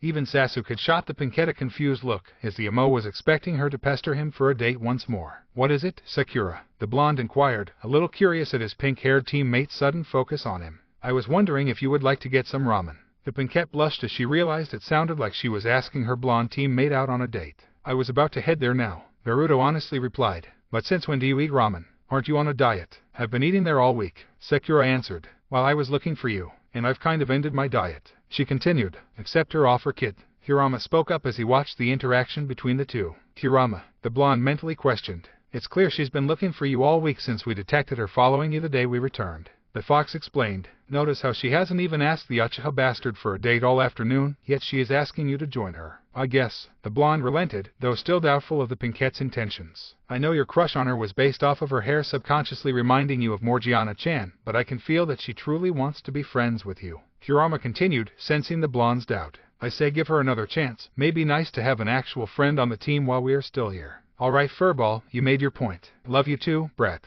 the fox retorted with a scoff, though smiled nonetheless. "All right, Sakura, let's go," Naruto replied with a smile, causing the Pinkette to blush a little before nodding and joining the blonde. Leaving behind a dumbstruck Uchiha whom had just witnessed what had happened and still didn't understand how one of his annoying fangirls had completely ignored him all day, and then asked the blonde dope out for a lunch date. Did that really just happen? He thought to himself. Currently the young blonde was regretting his love of ramen as a very upset ramen waitress glared down at him, causing him to shrink further into the stool he was seated in. While Sakura was attempting, and failing at holding a giggle into herself at the interaction between the two. The Pinkette knew that I.M. had been beyond worried for the blonde when he hadn't come by for an entire week. Immediately believing the worst had finally happened. "Kit, you better apologize to her," Hirama barked from inside the boy's mind, clearly worried about what the girl would do to his host. "Because I have never seen a woman that angry before. Well, maybe your mother, but regardless. Apologize now. Do you have any idea of how worried I was for you, Naruto-kun?" Ayan ground out as tears began to form in her eyes. "I had feared that the worst had finally happened. So sorry, Ayan-chan," the blonde squeaked out as the brunette girl continued to glare down at him. "It's just that after my last mission, something happened that I really needed time to myself to figure out. You could have at least stopped by and let us know you were fine." The waitress continued to berate the young blonde. "Even Sakura-san here has been looking for you all week." This of course caught the blonde's attention, to learn that the pink-haired girl had been looking for him all week, prompting him to give her a questioning look, which elicited a slight blush from the Pinkette. As he took in her reaction, he noticed a small bandage on her right bicep, making him wonder what had happened. As far as he knew, she had done nothing that would have caused an injury during training. Ayan-san," Sakura interrupted the waitress's rant. "Could we perhaps get something to eat before you continue to scare Naruto?" Ayan looked between the blonde boy and the pink-haired girl for a moment before turning her attention back towards her little brother figure. "Don't think you are off the hook yet for scaring us like that," she warned, before she seemingly flipped a switch and turned to Sakura with a cheerful expression. "The usual, Sakura-san." "Hi," the Pinkette smiled. And I already know what you want, Naruto-kun, the ramen waitress stated before disappearing into the kitchen, leaving the two genin alone in an awkward silence as neither really knew what to say. So, I take it you hinged as Sasuke to get the scroll you were reading this morning? Sakura tentatively asked, breaking the awkward silence. Yeah, he answered honestly with a slight shrug. Don't worry, I will return it before the due date so the team doesn't get in trouble. This wasn't the first time you hinged as Sasuke, was it? She inquired. No, the blonde sighed, knowing where this was going. On the bench, after the bell test, she began, blushing slightly. That was you, wasn't it? Ha ha, busted kid. Kurama laughed from the back of the boy's mind. Only took her how many weeks? Naruto responded in a sarcastic tone. Damn team would have never said that to her. Better late than never, kid. Yeah, that was me. He sighed, and waited for the pinkette to physically lash out, however it never came, causing him to look towards his teammate in confusion. I figured, since Sasuke would never say something like that. She responded, looking down at the counter, a slight frown on her face as she came to a small realization that the boy she had a crush on for so long would never be the romantic she had dreamed of him being. Yet Naruto had, causing her to blush lightly, stealing a glance at the blonde next to her. Hey kid, have you noticed something about her speech pattern? Kurama inquired, prompting the blonde to mentally cock an eyebrow in thought. No, what? Naruto replied to his older brother figure. She has dropped the kun suffix from the Uchiha brat's name. The fox pointed out, causing the blonde to slightly widen his eyes. And she has almost used it on you, twice now. You're right, he mentally responded. I suppose you want to know why I hinged as Sasuke. It was more of a statement than a question, as he figured Sakura would be curious as to why he had decided to hinge as the brooding Amo, though he had hinged as other random civilians and shinobi as well throughout the week. No, I know why. The pinkette sighed. It's because a lot of the businesses in the village will either throw you out or charge you double or triple the standard price. How do you know this? Naruto asked, though he already knew the answer. 3 days ago, I got to know you. Sakura replied, rubbing her right bicep where her bandage was, giving the blonde a clear idea of what had happened, causing his heart to sink into his stomach. After I couldn't find you, I decided to spend a day in your shoes. Flashback no jutsu. Sakura let out a long sigh as she leaned up against the side of a building. It had been 4 days since they had returned from Wave, and she had not seen any trace of her blonde teammate. To be honest, it was starting to get frustrating for the pink-haired girl. She was also growing more and more concerned after listening to how Harem and her father had found the boy every so often over the past few years. Shuddering slightly as she recalled some of the gruesome ways their father and daughter duo would find the poor boy, the ramen waitress had reluctantly divulged. Inner, I have an idea. She began, wondering how her inner self would react. What's it, outer? Instead of replying, the pinkette ducked into an alleyway and ensured no one could see her before she made a ram seal. Immediately, a cloud of smoke obscured her body for a split second, before it dispersed, leaving a blonde-haired teen boy in a horrendous orange jumpsuit in its wake. You can't be serious, Inner exclaimed, immediately concerned for what her outer self had planned. I am. Sakura, now hinged as Naruto mentally replied. If I can't find him to talk to him, then I can walk a day in his shoes and get a look into his daily life. But you heard what the villagers said about Naruto. What if they think you are him and attack you? That's the idea. I want them to think I am Naruto. Sakura frowned as she looked over her hinge. As far as she could tell, it was spot on. Just be careful, outer, Inner stated in concern, still not liking this plan, especially after hearing from the ramen waitress what had happened to the poor boy in the past. You heard what Ayame-sen had said about how her and her father has found him before. I know, Inner, I know. Sakura sighed before taking a deep breath and left the alleyway, placing his hands in his jacket. Knowing that she couldn't accurately portray his mannerisms nor imitate his voice, the pinkette had opted to merely stay quiet and walk around. The change was almost immediate as soon as she stepped back onto the main street. All the glares directed at her made her want to shrink back into the alleyway and hide, but she forced herself to carry on. She needed to experience this so she could better understand Naruto. As she continued to walk through the street, she saw people whispering to one another while gesturing towards her. Mothers pulling their kids away from her, telling them not to go anywhere near the demon child. As the day wore on, Naruto wandered through the streets in various shops, getting kicked out of most, and if they did let him in, the owner would charge him double or triple the asking price, stating it was a demon tax, causing the pinkette to frown. She did her best not to cause further trouble for her blonde teammate, though had still managed to get him banned from a few of the places that had allowed her in, making her feel slightly guilty. Hours later, slowly, the sun began to set, basking the village in an orange glow as the pinkette still hinged as the young blonde made her way back towards the alleyway she had started in. Lost in thought of everything she had experienced throughout the day. To think, he lives this every day, Inner commented with a solemn understanding of just how much pain and hate the blonde boy has to contend with on a daily basis. How does he do it? The pinkette wondered absent-mindedly. After the first few minutes I wanted to run and hide away from it all. However, her musing was cut short as a kunai grazed her right arm, eliciting a yelp in pain from the hinged cherry blossom. Turning, she saw a small mob of people gathering behind her with some Chunin-level shinobis among them. There he is, one from the mob cried out. Get him, kill him, avenge the yondaime. Shit, she mentally screamed out as she broke out in a run, avoiding additional projectiles that were being thrown in her direction.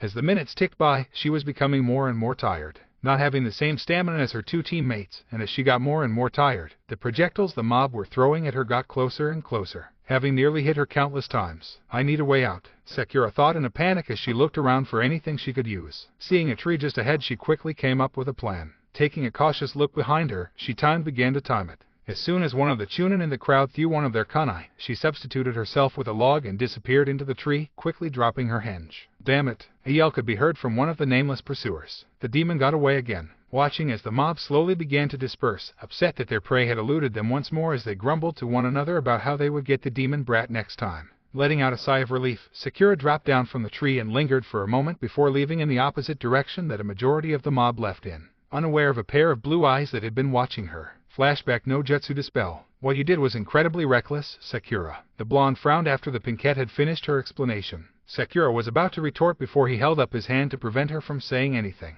But, I thank you for actually trying to understand my life. You're welcome, she replied softly. Just promise me you will never do that again, he requested with a serious look in his eyes that she had never seen before, prompting her to simply nod her head in agreement. If you really want to come talk to me, my apartment is in the red light district, top floor, all the way to the end. Just look for the graffiti. Sakura frowned at this, but nodded nonetheless, becoming further disappointed in the villagers' actions. Weighing her options, she decided to ask the question that was foremost on her mind ever since his comment in Wave. Naruto, why do the villagers hate you? She asked bluntly. Maybe they don't like my pranks, he offhandedly commented, earning another frown from the pinkette. He's hiding something, Iter commented with a mental frown, earning a nod from her outer self. Your pranks aren't that bad to get the entire village to hate you, she commented, causing him to let out a soft sigh. Sorry, but there is a law surrounding it, he answered in a low tone. To reveal it would be a death sentence for you. Nodding slightly, she decided to back off from the subject for now, though his answer only got her more curious as to what it could be that required such a law to surround her blonde teammate. Though before she could reply to the blonde, Harem returned with their bowls and placed them in front of the two genins. Here you go, the brunette happily stated.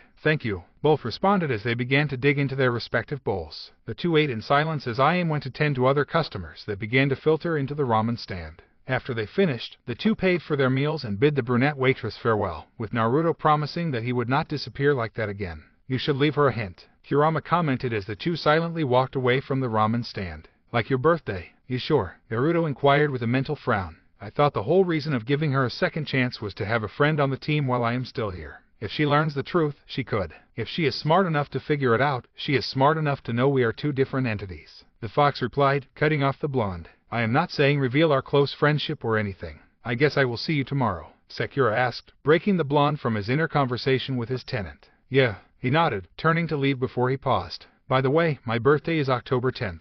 This caught the pinkette off guard as she watched the blonde walk away from her. Frowning, she pondered why he would give her such a mundane bit of information about him as she walked in the direction of her home. Why did he tell us his birthday? Inner inquired. It's not like it's coming up soon or anything. No, it has to mean something, Sakura mentally replied. Why does that date sound familiar? Frowning further, she made a detour towards the village library. She knew there was a reason that Naruto had told her his birthday, and it wasn't because he was expecting a birthday party when it rolled around. Something in her gut told her that it had something to do with why the villagers hated him. Hawkage Tower. Anything new to report? The elder village leader asked as the silver-haired Jonin entered his office, reading his usual orange book. He is still more subdued since after the mission, not as loud as he used to be, Kakashi replied lazily, not looking up from his book. He still struggles on chakra control exercises. He was unable to complete the leaf-cutting exercise today. That is good, Hiruzen stated as he took a puff from his pipe. We don't want our weapon to get too strong before he is mentally broken and completely loyal to this village. Kakashi merely nodded in agreement.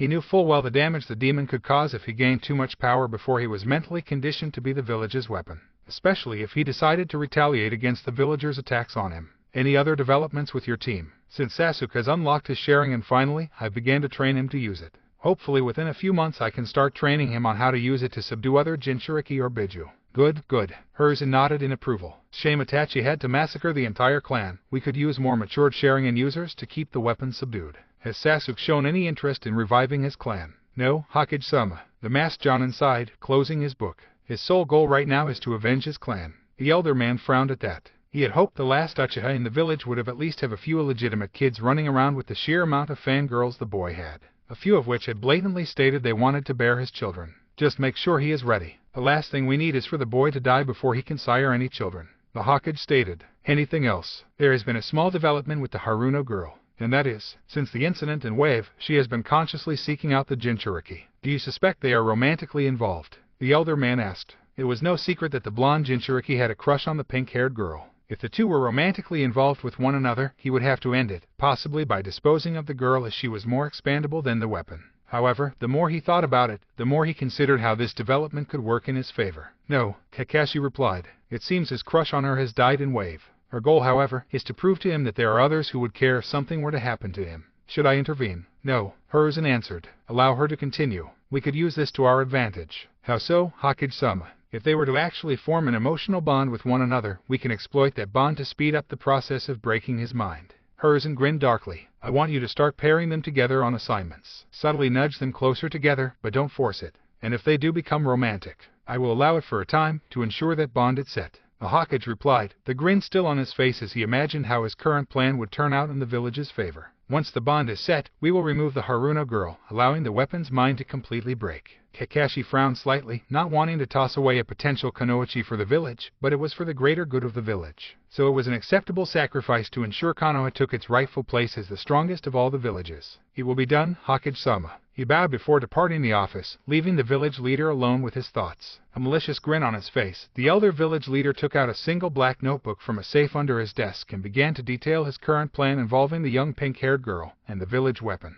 It was risky to have all of the village's dark secrets he had ordered in a single place, but the elder man knew there was a chance he would not see his plan to fruition, and it would fall to his successor to see it to the end. And this book would guide them along the path to make Konoha the greatest of all the hidden villages, once his successor fully believed in the will of fire. "Forgive me, Sakura Haruno," Hiruzen thought to himself, "but your sacrifice is necessary for the greater good of Konoha when the time is right." The next morning, 7 a.m. In a word, Sakura was tired. She had stayed up well into the early morning hours combing over the scrolls, books, and various other newspaper clippings that she had borrowed from the village library. All relating to the date Naruto had given her, and what she had discovered from the newspaper clippings had made her heart sink. The same night her blonde teammate was born, the Kyuubi had attacked the village. She knew the story well enough of how the Yondaime Hokage had valiantly fought against the massive demon fox and had killed it at the cost of his own life to preserve Konoha and its people. However, she had found irregularities between the newspaper clippings and the lessons from the academy, realizing they didn't match up. There was also the fact that the villagers had called her, when she was henged as Naruto, a demon or a demon child.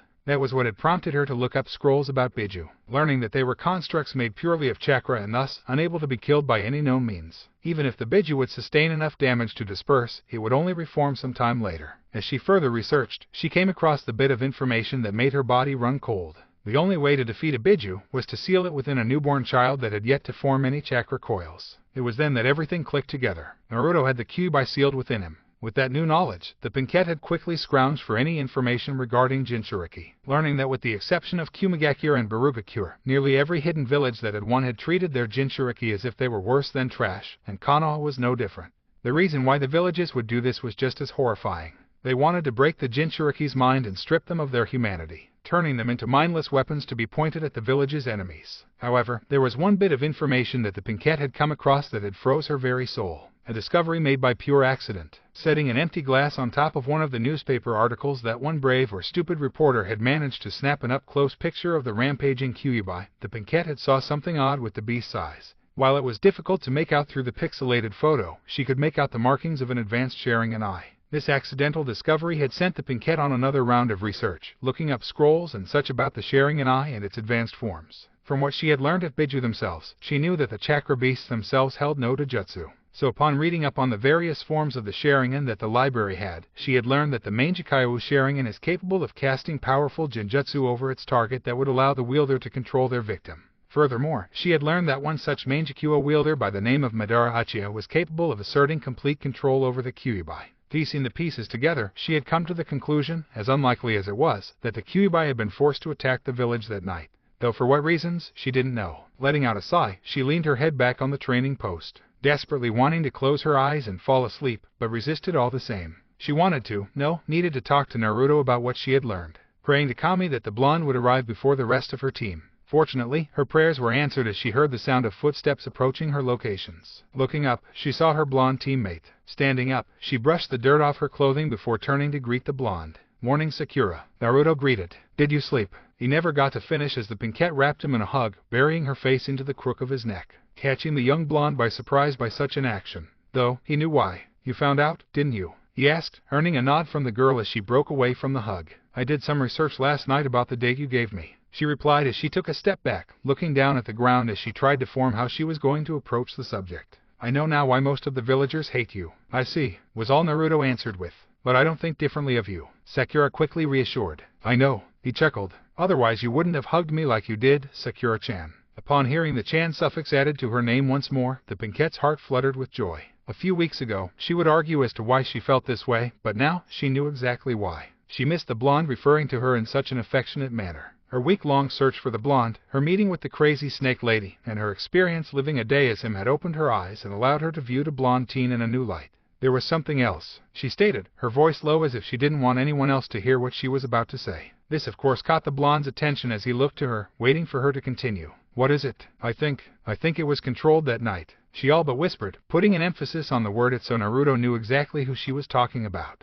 Naruto couldn't exactly place his finger on it, but something seemed off with his supposed sensei as of late. For the past few weeks, the masked Jonin had constantly paired Sakura up with the blonde for random things that at first didn't seem like nothing. Having Sakura merely help the boy with various chakra exercises, or maybe a small task during one of their many D-rank missions within the village. But the constant consistency of it made the blonde Jinchuriki question the silver-haired man's motives. Sakura had seemed to notice this as well, as she cast her blonde teammate a confused look whenever Kakashi had instructed her to aid Naruto. Not that she minded being with her blonde teammate that she had forged an actual friendship with, she just found it odd that her sensei was requiring her to always be around him for any little thing. Alright, that's it for today my cute little genin, the masked Jonin called out as he stood up from where he was sitting the entire time while the three were wrapping up their latest D-rank mission. Be sure to be here bright and early tomorrow morning. Hey Kakashi-sensei, the blonde called out, catching the Jonin's attention, though he blanched on the inside to have to call the man by that just to keep up his appearance. Do you have any extra training I can do?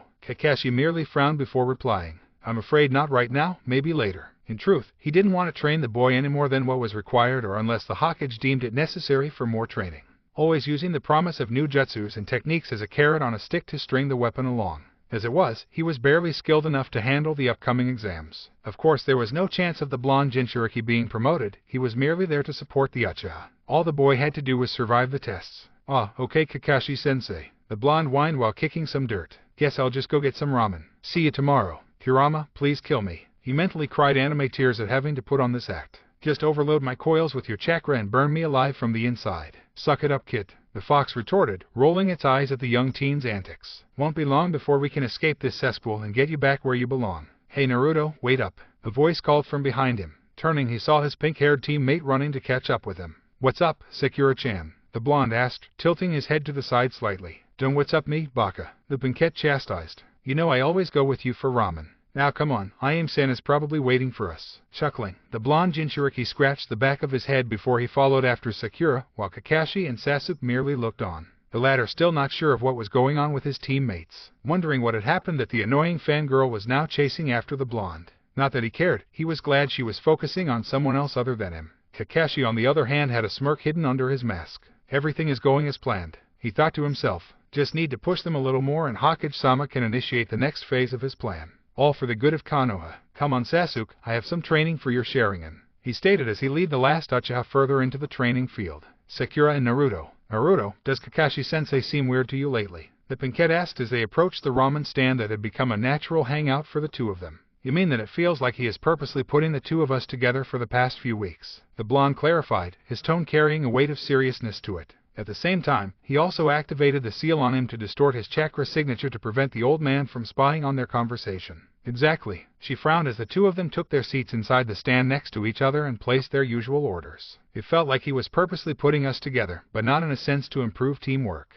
It felt off to me as well. Naruto nodded in agreement, almost like it was forced. What, are you implying that I am bad company? The Pinkette teased. Oh, the worst. The blonde rolled his eyes in sarcasm, earning a giggle from the pink-haired girl. Here you two go. I-am piped up, placing 2 bowls of ramen in front of the duo. Thanks I-am-me-chan. Naruto smiled, earning a blush from the ramen waitress. So how was your day so far? the brunette inquired her two usual customers. More D-rank chores that civilians are too lazy to do themselves. Naruto half complained while he ate, earning a giggle from his teammate and a chuckle from the ramen waitress. Other than that, more training, though Kakashi-sensei keeps pairing Sakura-chan and myself together lately. Awa, sounds like he's playing matchmaker and trying to get you two together. I am teased, causing the Pinkette to deeply blush at the insinuation. However, the young blonde adopted an expression of thought on his face, narrowing his eyes slightly. I think the ramen waitress is onto something, Kit, Kurama commented, though I doubt the bastard is trying to play matchmaker. He has an ulterior motive. I agree, but what? I am not sure, but I think your friend just became a pawn to be used and discarded once her usefulness has ended.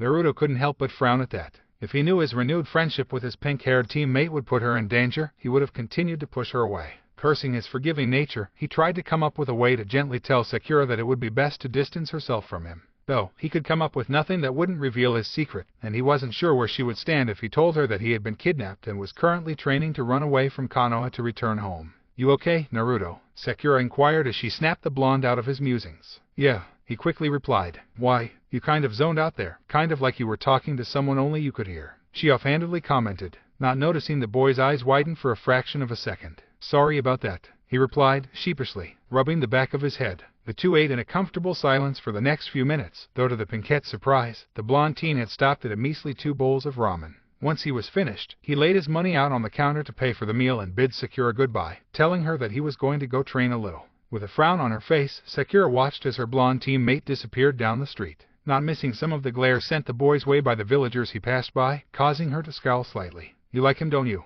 A voice startled the young Pinkette, snapping her out of her thoughts. Turning around, she saw a grinning I-am. Aye, she fumbled, blushing horribly, completely caught off guard by the young woman's bluntness. Aha, so you do like him, she exclaimed while pointing a playful accusing finger at the young pink-haired Kunoichi. To hide her embarrassment, Sakura quickly shoveled the remaining ramen into her mouth and fished into her pocket to pay for her meal before the ramen waitress stopped her. Naruto-kun already paid for yours. She smiled, earning another faint blush from the Pinkette at the blonde teen's gesture, and muttered a thanks to the ramen waitress. Just be sure to be there for him. Kami knows that boy needs all the love he can get right now. Nodding her head, Sakura climbed down from her stool and departed the stand. She was half tempted to seek out her blonde teammate and perhaps join him for a training session, but she realized that she didn't know where Naruto trained when he was on his own. All she knew was that he did it away from prying eyes. To ensure Sasuke couldn't copy my training with his pink eye, were the blonde's words. 2 months ago, the Pinkette would have lashed out at the blonde for making such a comment about the great Uchiha, but when he had said it, she had simply giggled. Knowing that she wouldn't be able to find her blonde teammate, she had instead opted to head home and get to bed early. Not knowing what horrors would await her the next day, she was about halfway home when a voice called out to her from her right.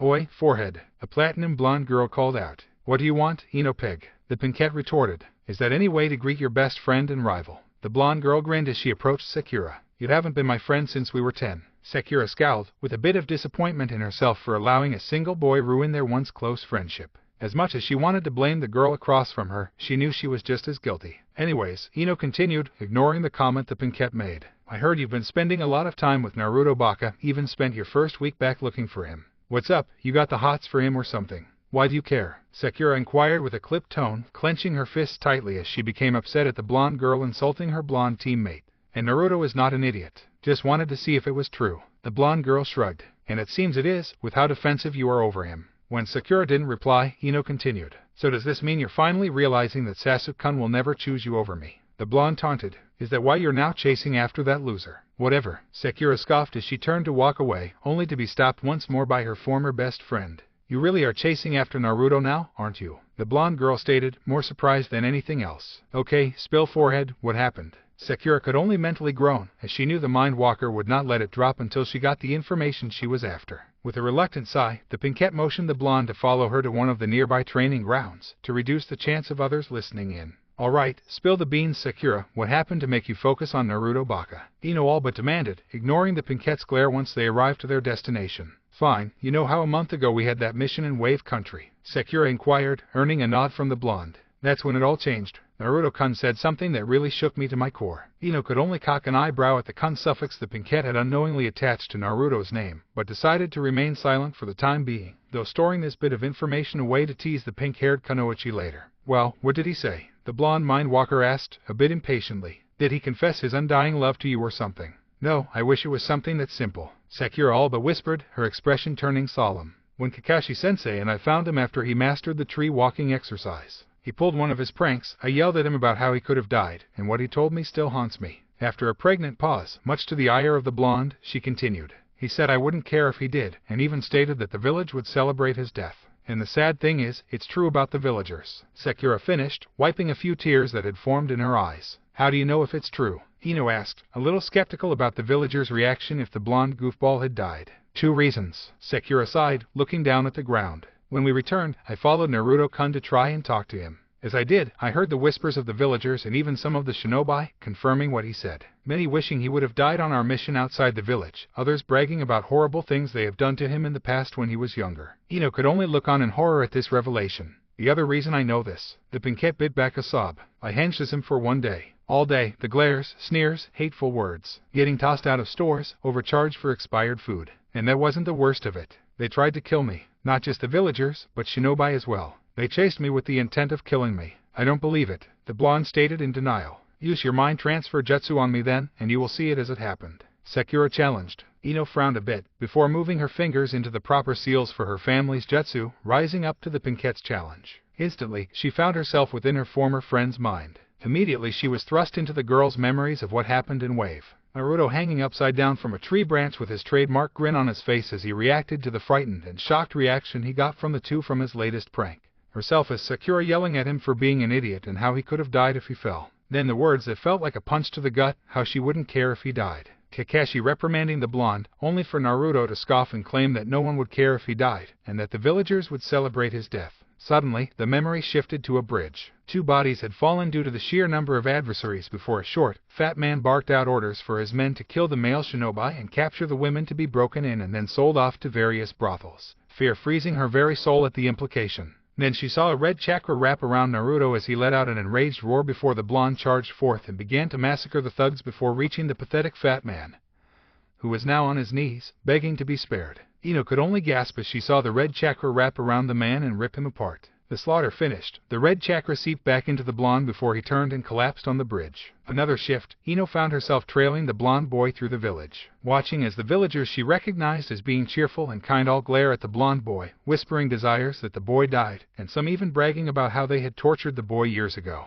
Their very words made her want to throw up in disgust. Another shift in memories. She now felt the glares and hateful words directed at her as she walked through the village, attempting to enter a shop, only to be chased out by the shop owner, stating something about demons not allowed in his store. She wanted to cry. Each store was the same experience, and those that did allow her and would charge her 3 times to normal price. Then, she felt a kunai graze her arm, bringing her attention to the mob that had formed behind her. Turning, she quickly ran away from them, dodging projectiles as much as she could. Then it all went black, and Ino found herself back in her own body, tears streaming down her face at the memories she had just witnessed. She couldn't believe it, yet it was true. She knew the pink-haired girl couldn't fabricate such things. She had actually experienced these things firsthand, though the Mind Walker had been completely unaware that inner Sakura had been the one directing her to certain memories. That last part you saw, Sakura stated, catching the blonde's attention. He lives through that every day. I can't believe it, Ino stammered, trying to shake the feeling of what she had just experienced, rubbing her arm where the kunai had grazed her in the memory. But why would you henges him?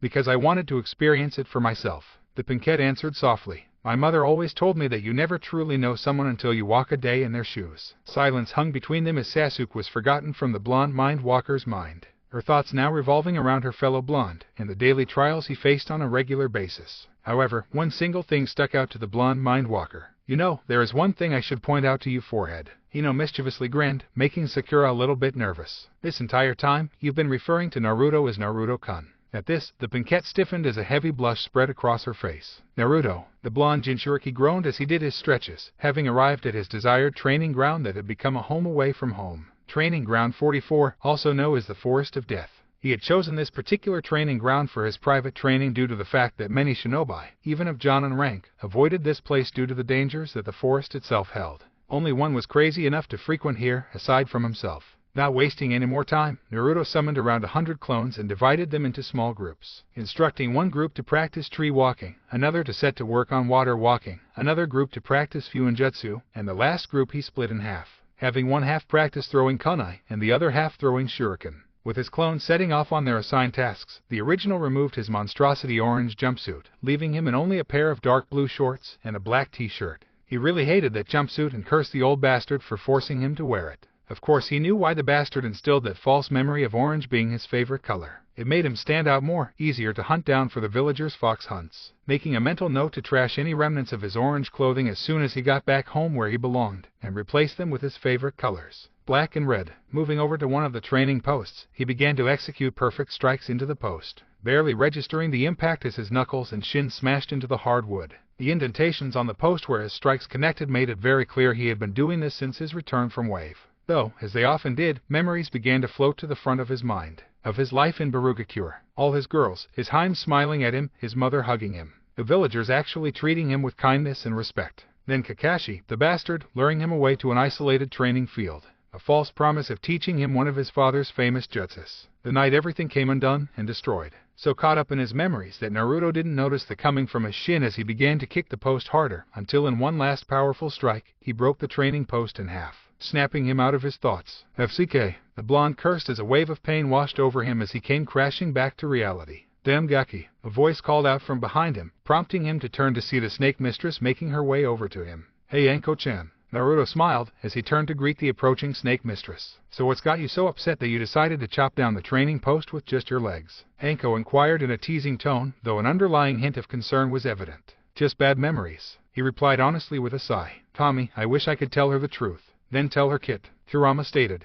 I can sense she truly cares for you, hell, she may even love you. She's not that much older than you. This of course earned a slight blush from the blonde as he struggled to mentally shake himself out of his inner monologue. Still being haunted by what happened on your last mission outside the village, Gaki? The snake mistress asked, taking a seat on a fallen log. Frowning slightly, Naruto came to his decision. No, something else. He sighed as he walked over to the same log and sat down just a small bit away from her. Anko-chan, what I am about to tell you is a secret that I trust you with. Hearing the seriousness in the boy's tone, Anko turned her full attention to him, turning herself so that she was now straddling the log, facing directly at the young blonde. Concern etched in her face. I don't belong here, he stated with a sigh, causing her to narrow her eyes slightly at his words. This village, it's not my home. What do you mean, Gaki? She asked. I know the villagers are assholes and will rot in hell for the shit they have pulled. It's not that, Anko-chan. Naruto interrupted her, causing her to scowl slightly. The truth is, 7 years ago, I was kidnapped from my home in Barugakure, under the orders of the current Hokage. At this revelation, Anko's eyes widened to comical proportions. Silently, she moved closer and brought the blonde teen into a hug, inadvertently smashing his head into her ass, causing him to blush fiercely at the closeness. Though, she believed him. She knew also well that the village was not the beacon of purity that it claimed to be. You're training to leave, aren't you, Naruto-kun? She asked, her voice soft in a very un-Anko-like tone. Yes, he replied honestly, gently pulling away from her to look her in the eyes, though blushed as he realized just how beautiful she looked. I want to go home, away from the hate and the pain. The Chunin exams, she whispered. What? Starting this week is the Chunin exams. Anko continued. That will be your chance. Lots of people from foreign countries will be coming in and out of the village. That's your best chance to escape. Anko-chan, with all the movement, it should give you a head start before they send anyone after you. She continued, tears forming in her eyes as she sniffled slightly. Come with me, Anko-chan, he offered, earning a surprised look from the snake mistress, gently taking her hand into his own. Now it was her turn to look at the blonde in confusion, realizing what he was asking. I know you've gone through the same shit as me, he pressed, moving slightly closer to bring her into a comforting hug. I know the villagers also treat you like shit. You would be welcomed in Barugakure. Boo, but if I leave, they won't remove the seal the snake bastard put on me. She tried to protest, though it was weak. Anko-chan, he sighed. I don't think these bastards ever plan on actually removing it from you. It's just a false promise to string you along, just like Kakashi Baka does with me with new jutsus. Hearing this, Anko couldn't prevent the tears from falling from her eyes. She had her doubts the old man would ever come through with his promise of freeing her from her past, but she knew the blonde teen was right. He was only stringing her along, sobs wrecking her body as she silently admitted the truth to herself. But don't worry, Hebeheim. He smiled as he brought her face up to look at him, causing her to blush at his nickname for her. I promise you that we will get it off you and free you from that bastard. Hearing this, the snake mistress did the first thing that came to mind. She launched forward and captured the blonde's lips with her own, catching him by surprise, though he returned her kiss as he was forced to lay back on the log with the seductive snake mistress on top of him. Good going, Kit, you got another one. Kurama laughed inside the boy's mind. Now you just need 4 more to fill all the seats of your family council. One step at a time, Hero Fox. Naruto mentally shot back at his tenant and older brother figure. We don't even know if she will. Oh wow, she's using her tongue. At this, the giant fox barked with laughter as the snake mistress assaulted his host's mouth with her own tongue. Things were going to get interesting, and soon. Barugakure, 1 day earlier. Kushina gazed out of the window of her office, overlooking a majority of the village of Birugakure. It had been just over a month since the girls had returned from Wave Country and had begun their training for the upcoming Chunin exams that were to be hosted by Konoha. The woman had long since sent the proper paperwork to get her team into the exams, under the guise of strengthening relationships between the two villages. Fortunately, the required paperwork went through the Fire Daimyo's court, and not the local village's council. Knowing that Konoha was behind the kidnapping of her son, she was positive if Hiruzen had to approve the papers, he would isolate Naruto away from the village just to keep him out of sight while they were there. The mere thought that the old bastard was behind her son's kidnapping made her boil. When she had learned the news, she was tempted to follow Rory and Morgiana's idea and storm the village, but years of being a village leader herself had done much to temper her recklessness from her youth. Her main priority now was to simply extract her son. She would deal with the war once he was safe. Mission success, Birukage-sama. A deep voice spoke from behind her. Turning, she saw a rather tall and lean man with a gymnast's body, his face obscured by a metallic mask that gave off the impression of being a skull. Reaching up, the man before her removed his mask and lowered his hood, exposing a rugged face with a scruffy beard and shaggy long hair. "What did you find, Corvo?" she inquired as she took her seat behind her desk, waiting for her top spy master and assassin to report on his recent mission. "As you requested, I investigated the new village that had popped up in Rice Country," the man began. "I learned that it is being led by the missing nin, Orochimaru. Furthermore, upon investigating inside the village walls, I came across something interesting." "And what's that?" "He plans to invade Konoha during the upcoming Chunin exams, during the finals," Corvo replied as he produced a few scrolls. "I've copied down his plans. Looks like he has talked Suna into joining him, due to the financial stress the village has been under due to their own Wind Daimyo forwarding missions to Konoha instead." Taking the scrolls, Kushina began to read over them, narrowing her eyes slightly before a ghost of a smile visited her lips. "I also heard that young Naruto-sama has been found," the man ventured, garnering the attention of the red-haired woman once more. "You overheard the girls, didn't you?" She smiled, earning a nod in acknowledgement from her spy master. "Just over a month ago we felt Kurama's chakra signature spike. I sent the girls to investigate the source, a small village in Wave Country. Upon arriving there, they discovered that Naruto-kun had been there with a team of genin from Konoha." Corvo narrowed his eyes at this, clearly upset that a close ally would betray them in such a way, the mark on his left hand pulsating with power. He knew he should have searched Konoha first, despite the Hokage's reassurances that they were doing what they could to help find the missing boy. "Say the word, and I will have him home before nightfall," he stated. "As much as I would love that, I have something else in mind." Kushina sighed. "The girls will be entering the Chunin exams as genins. Their mission is to locate Naruto-kun and assess the situation, and extract him. Don't know if I should feel sorry for anyone who gets in their way," he commented with a small chuckle. "However, with the information you have provided about this new Sound Village, and Orochimaru's plans to invade has given us a new opportunity." She continued, "When the invasion begins, I have a special mission for you. This is what I want you to do." At this, Corvo paid rapt attention to his new mission he was being given, a grin twitching at his lips. Naruto was not in the best of moods currently. Just hours ago, the old bastard had made a surprise visit to his apartment, forcing the young blonde to dispel his clone. As the old man had made a habit of walking around the young teen's apartment, in the guise of having a grandfatherly talk with the boy. Though Naruto had caught on what the bastard was really doing, making a mental list of anything deemed too nice for the weapon to own. It was no coincidence that shortly after one of his surprise visits from the old man, that his apartment would get broken into and vandalized, oftentimes with some of his more treasured items being stolen or destroyed. He had originally had his suspicions before the Wave mission, though the loyalty seal that had been placed on him had prevented him from accusing the elderly man of doing such a thing. Fortunately, he begun to stash what few precious items he had in a secure spot away from his apartment, prior to his mission in Wave. Not that it was much, only a few gifts that had been given to him by his few precious people. Looking back, he was extremely grateful that he never removed his most precious of items, his necklace, thanks to seals that had been placed there by his mother, making it so that even if the necklace were to somehow be removed, he would return right back to him within seconds. No doubt, that was one item the old bastard desperately wanted to remove from the boy's possession. He could feel it every time Hiruzen glanced at the necklace, simply because the necklace gave the boy a sense of individuality. Unfortunately, the elder man had taken much longer than usual with his visit, no doubt double-checking the blonde seals discreetly as he made small talk. By the time the Hokage had left the apartment, Naruto was already running behind, forcing him to rush to meet with his team for the day. As such, he was unable to recreate his clone before he ran out the door, since creating such a clone required at least half an hour to complete, meaning that until he could safely recreate a clone, he was vulnerable to the old bastard's spying.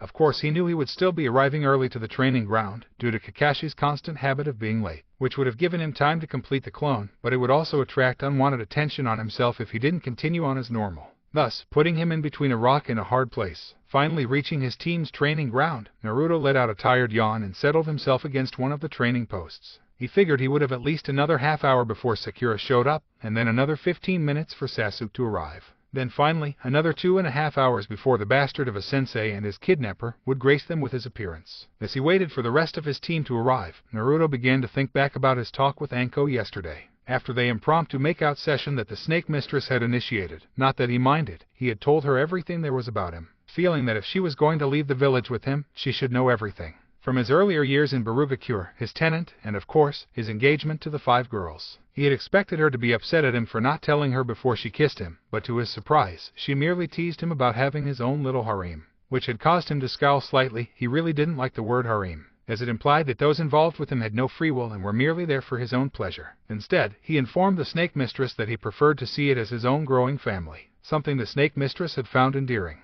Afterwards, they had begun discussing their plans to leave the village. Anko had informed him that the best time would be during the second phase of the Chunin exams, otherwise known as the finals, as it was customary for there to be some preliminary rounds to further weed out the participants, as well as a month-long break between the preliminaries and the finals. Anko had explained that this was to allow the finalists to train themselves further to give them an edge of their opponent, and second, the month-long break was there to allow foreigner dignitaries to arrive to witness the final matches. With all the people coming and going, it would be the best time for the two of them to sneak out of the village and get a good head start towards Barugakure. Unknown to both of them, a rescue mission was in progress to get him out of the village. "Morning, Naruto-kun." A feminine voice broke the blonde out of his musings. "Morning, Sakura-chan." The blonde greeted, though was surprised at her use of the kun suffix with his name. Sakura had also seemed to notice this and blushed slightly, a little bit embarrassed. Not to mention, what Ino had pointed out the previous day had only brought forth what she did not want to admit, at least not yet, that she now had a crush on the blonde, which was really awkward for her, since his crush on her died in wave, only for her to develop one for him.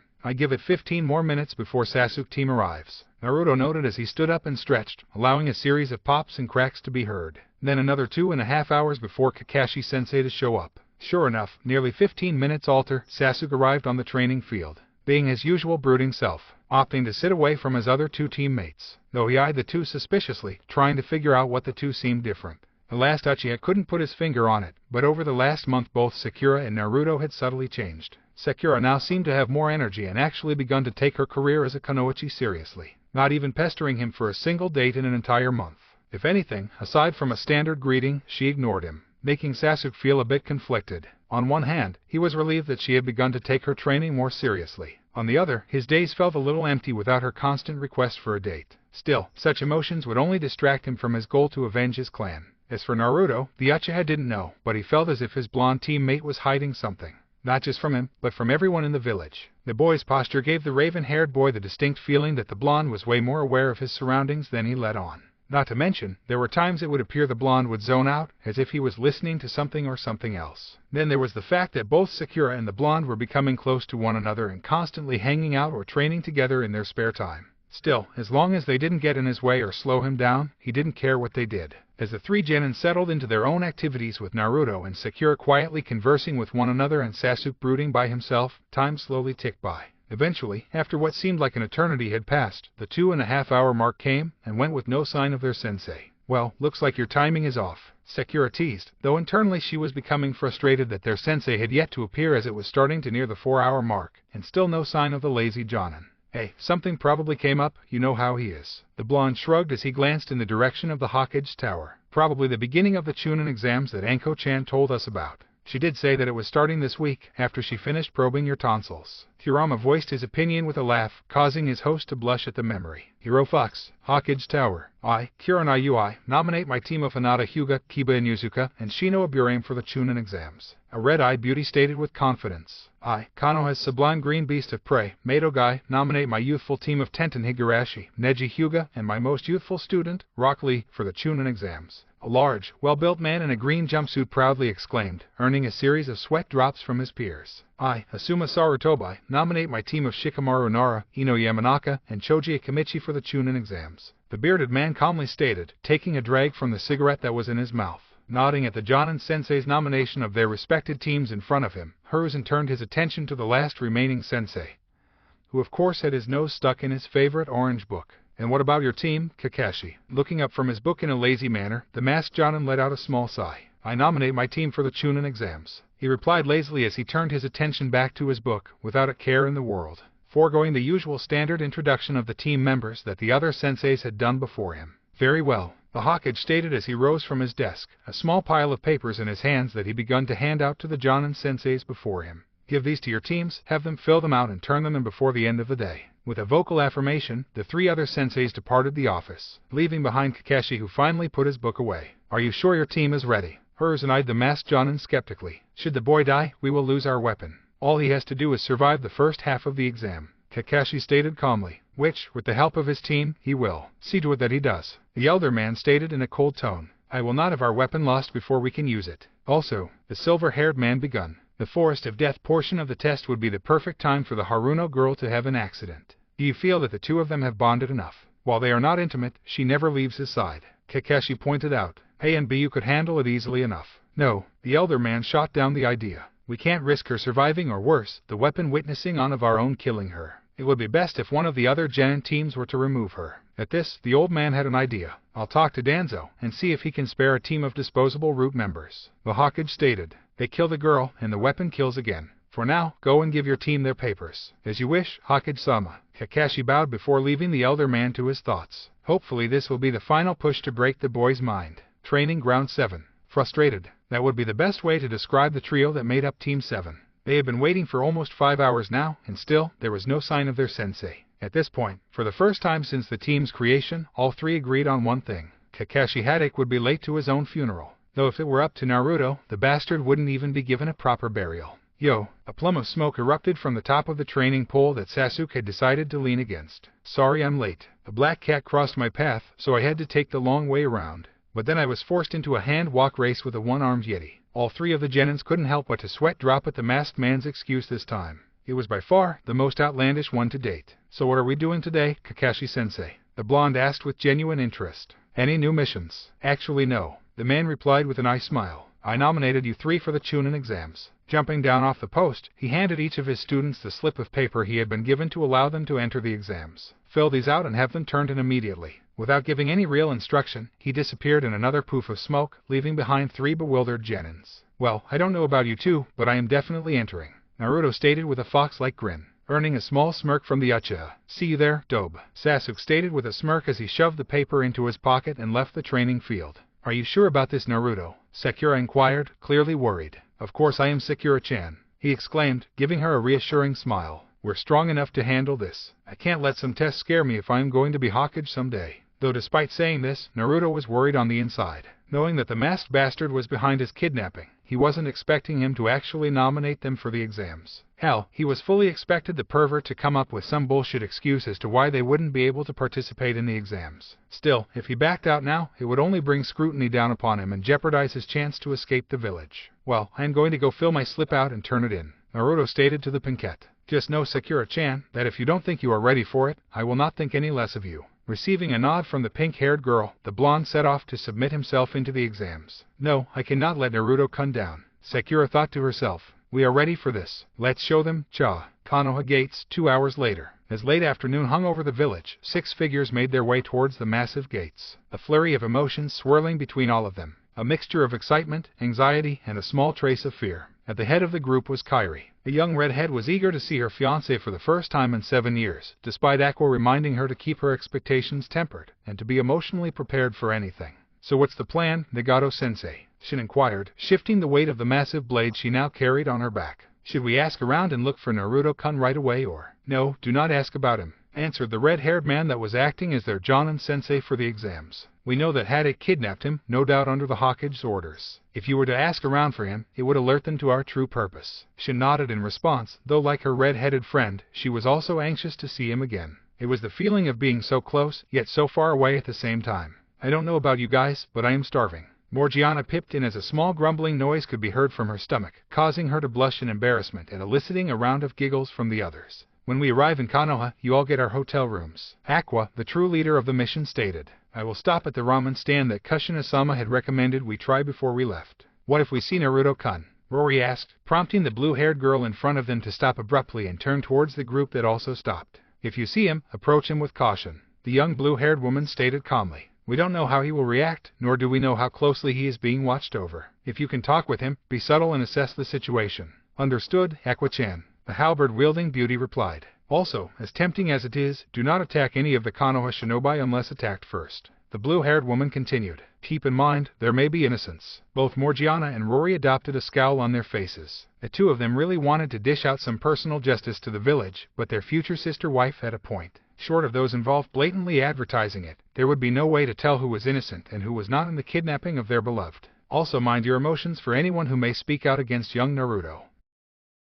As you know, only Kumagakure and Barugakure are the only two hidden villages that treat their Jinchuriki with respect. Do you think his status as a Jinchuriki was leaked to the public? Kairi asked in a worried tone. I wouldn't put it past the old man. The red-haired male sighed. It's common practice to abuse the Jinchuriki both mentally and physically in most villages to mentally condition them. Though from what You've had reported from Wave, it seems he hasn't been broken yet. Which is good. Let's hurry then, and bring our beloved home, Shin stated, earning nods of agreement. Another 20 minutes saw that at the gates of the village. Quickly signing in with the two Chunin that were on gate duty, the Barugakure group entered the village of Konoha. Sticking to the plan, Aqua split off from the group to acquire some ramen, while the other group made their way towards the hotel to reserve the rooms for the duration of the exams. Each of their eyes sharp, looking for any trace of their lost loved one. While Aqua went off to get the food, the rest of the Barugakure group continued on towards the Sleepy Willow Inn, an extravagant premier hotel within Konoha, earning some curious looks from the various villagers and some of the shinobi, as Barugakure shinobi were rarely seen within Konoha. As they approached the hotel, the group was approached by three genins from Konoha, one with a dark pair of sunglasses hiding his eyes, while a large coat covered the lower half of his face. Beside him was a shy-looking girl with pearly white eyes and lavender-colored hair. The last was a feral-looking boy with a white puppy on his head, two red upside-down triangles adorning his face. Damn, you look good, the feral boy stated as his team approached the group, all while eyeing Morgiana up and down, causing her to narrow her eyes slightly. Kiba-san, please do not harass our guests, the boy in the large coat said in a monotone voice, before turning his attention towards the group as a whole. If I am to guess, you are here for the Chunin exams. That is correct, Shin replied, though her tone held a cold edge to it. Forgive me, my name is Shino Aburame. The boy now identified as Shino introduced himself before gesturing to his two teammates. And this is Hinata Hyuga and Kiba Inuzuka. Pleased to meet you. Kairi gave a small bow. My name is Kairi, and these are Shin, Rory, Morgiana, and our sensei, Nagato. It was with the introduction of the only male in the group did the members of Team 8 notice the taller, red-haired man, his piercing blue eyes focusing in on the three of them, making it feel as if he were gazing into their very soul. Shaking off his shock, Kiba turned his attention back towards the pink-haired girl. So, Morgiana-chan. He grinned. How would you like to go on a date with a true alpha? At this, the girl in question leveled a cold glare at the boy. Not interested, she merely replied with a scoff. Oh, come on, don't be like that. The boy persisted, much to the annoyance of the rest of the girls and the embarrassment of his own team. I'm sure once you see just how much of an alpha I am, you'll fall for me. Not likely, mutt. Morgiana growled out as the boy was getting on her nerves. And I will have you know, I am already engaged to someone.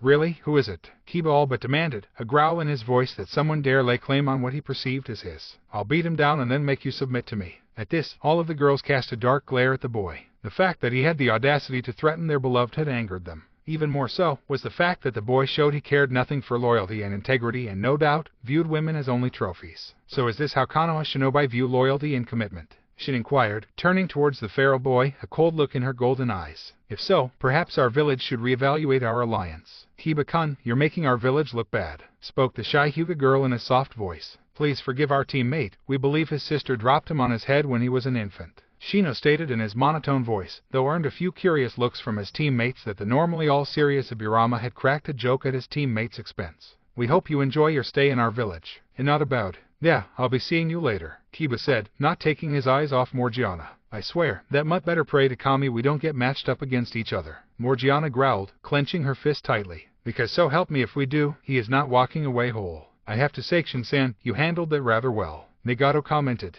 calling into question their stance on loyalty and integrity. He then turned towards the pink-haired Kunoichi. And I am proud of you as well, Morgiana-san. You restrain yourself well when faced with the boy's arrogance. Thank you, Nagato-sensei. The two girls smiled. Now, let us be off. Naruto. It had been non-stop all afternoon for the young blonde. As decided, he had immediately filled out his sheet and entered himself into the Chunin exams, ignoring the glare the receptionist gave him when he turned in his paper. Then he had stopped off to visit Anko, whom was none too pleased that he had entered the exams. It had taken some time to calm her down, as well as a few kisses, but in the end, she relented. It would seem out of character for him to not attempt to pass the exams. Having calmed the snake mistress, Naruto now found himself seated at his favorite place, with a hot bowl of ramen in front of him. probably the only thing in the village he would miss when him and Anko finally escaped this cesspool. But then again, no matter how good Ikaraku's was, it still didn't compare to his mother's home cooking. However, he froze mid-bite as he sensed someone. Cautiously, he turned his head just slightly to see out of the corner of his eye the blue-haired beauty whom was frozen in place behind him. She's here. If she's here, then the others are probably with her. What do? I can't talk openly with her, he mentally exclaimed, cursing himself for not taking the time to recreate his clone, knowing that a squad of ANBU was observing him now, though he didn't recognize the chakra signatures. Calm down, kid, and think, Kurama stated as Beast pondered the situation. What about that game you and the girls played during your preliminary school days, when you would send each other secret messages? Game, secret messages. Naruto's eyes suddenly widened in realization. That's it. I suggest a late-night meeting in Training Ground 44, since no one ever goes there except for Anko. Right. Doing what he could to calm himself, Naruto took another bite from his ramen and waited for his blue-haired goddess to approach the stand. It was clear that she recognized him. He didn't have to wait long, as the young woman entered the stand and took a seat next to him. Welcome to Ikaraku's. What can I get you? I am, asked the new arrival with her usual cheer. 6 large miso ramen to go, please. Aqua politely ordered, prompting the young waitress to disappear back into the kitchen, leaving the two alone. First time here? Naruto asked, striking up a conversation with the blue-haired beauty, all the while tapping his finger on the counter with his left hand. Aqua narrowed her eyes slightly in thought as he listened to the rhythm of the taps, racking her memory before she realized what he was doing. It was obvious her blonde beloved was under scrutiny from the village, so he was giving her a message in code. Training Ground 44, midnight. Yes, my team and I are here for the Chunin exams, Aqua answered, while also tapping her finger in another series of taps. Understood. I'm in the exams too. Naruto smiled, causing her heart to melt, to finally be able to see his radiant smile after so many years of being without it. Here you go, that'll be 6,000 ryo. I am, informed the blue-haired young woman. Nodding, Aqua dug into her pouch only to be stopped by Naruto, subtly giving her a wink, causing the normally stoic woman to blush lightly. Here, let me take care of that for you, he stated as he brought out his own wallet and paid for her food. Thank you, Naruto Uzumaki. Thank you again, Naruto-ku. Sam, she almost slipped up. I hope to see you in the exams. Nodding, Naruto turned back to his meal as Aqua departed the ramen stand with an invigorated pace to return to the hotel and tell the others the good news. Oh sure, now the FC curs leave. Naruto mentally grumbled as he felt the chakra signatures of the ANBU that had been watching him fade away. Aqua, the young brunette, wasted no time in returning to the hotel that the other girls were reciting. Locking onto their chakra signatures, she quickly used her frost shunshin and appeared inside the room the give girls would be sharing, whereas Nagato had taken a room for himself. Calming herself, she set the food on the table and took a deep breath to try and calm her emotions, which failed as she let out an excited squeal that attracted everyone's attention. Aqua-chan, are you all right? Kairi inquired as she entered the kitchen area with the others, each sporting a confused and curious look, as the blue-haired teen hardly ever let her emotions get the best of her. Well, she smiled. I ran into Naruto-kun in the ramen stand. As soon as his name left her mouth, the others were immediately upon her, asking what he looked like, if he remembered them, and above all, if he was all right. Yes, he remembers us, but he is being monitored, she sadly explained. But he will be in the exams, so we don't get to see him until tomorrow afternoon then, Shin asked, sadness in her voice. No, Aqua answered with a smile. We are to meet with him tonight at midnight in Training Ground 44. Hearing this, all of the girls seemed to brighten up, the thought of finally being able to reunite with their beloved greatly lifting their spirits, giving them hope that everything was going to be all right. Be sure to inform Nagato-sensei, Aqua reminded them, mostly so the elder Uzumaki man didn't need to worry about them. 8 hours later, after the encounter with Aqua at the ramen stand, Naruto had wasted no time in returning to his apartment and recreating his clone. That old bastard be damned, he was not going to miss the chance to reconnect with his girls. Now, he found himself pacing back and forth in the middle of the Forest of Death, otherwise known as Training Ground 44. This, of course, was getting on the Kyuubi's nerves, but he kept quiet. Kurama understood how his host felt and pitied him. Suddenly, he froze as he felt 5 very familiar and very warm chakra signatures a short distance behind him. Slowly turning, he saw his girls. A look of worry and relief etched in all of their faces. Seeing them again, tears formed in his eyes, unable to hold back his emotions that were surging within him. Facing them, he made one step forward before he was tackled to the ground by a crying redhead. Instinctively, he wrapped his arms around the crying form of Kairi and embraced her with a firm hug, almost as if he was afraid she would disappear if he let go. It's really you, Kairi cried into his chest, before leaning up and giving him a full kiss on the mouth. One he gladly returned. By now the others had gathered around their blonde beloved, each embracing them in their own hugs and kisses after Kairi and reluctantly relinquished him from her grip. What happened, Naruto-kun? Rory asked, tears streaming down her face. Why didn't you try and contact us? Letting out a sigh, the young blonde sat down on a fallen log, prompting the girls to do the same. Guess I better start from the beginning. he stated. All 5 of the girls silently seethed in anger and disgust as their blonde lover had finished his tale of what had exactly happened on his end. How he had 2 seals placed upon him that blocked his memories and made him loyal to only the Hokage and by extension, Konoha. Though each silently thankful that Kurama's chakra had finally managed to break the seals that had kept their love subdued. What even infuriated them further was how the old bastard had allowed the village to treat Naruto. Everything from the beatings to being sabotaged in his schooling. Even further, when the girls learned that Hiruzen had lied to Naruto about his parents, playing them off as some poor civilians that died during the Kyuubi attack. Which begged the question, why did Hiruzen allow Naruto to keep his name? From what both Kurama and Naruto could determine, it was simply because his Uzumaki would not allow him to forget his proud heritage. While the memory seal worked to make him forget his mother and those close to him, he always remembered his name. The young blonde had recalled when Hiruzen had attempted to have him be named Menma, only for Naruto to correct him every time that his name was Naruto, not Menma. After a few days, the elder Hokage had given up on changing the Jinchuriki's name and came up with a bullshit cover story that he had given the orphan boy the name of Kushina, missing son, in honor of the lost boy. If only just to ward off any suspicions from Kushina's close friends that still resided within the village. The civilian families ate it up, as did most of the Shinobi clan heads, with only Tsum of the Inuzuka clan showing any signs of suspicion. If the feral woman did suspect anything, she kept it to herself. And that's pretty much it. Naruto finished with a sigh. Wait, did that old bastard really try to change your name to Menma? Rory inquired with a sneer. Yeah, the blonde teenage boy sighed. Son of a bitch wanted to completely erase my identity. There was also several times he tried to take my necklace from me, though thanks to the seals Ka-chan put on it, it never worked.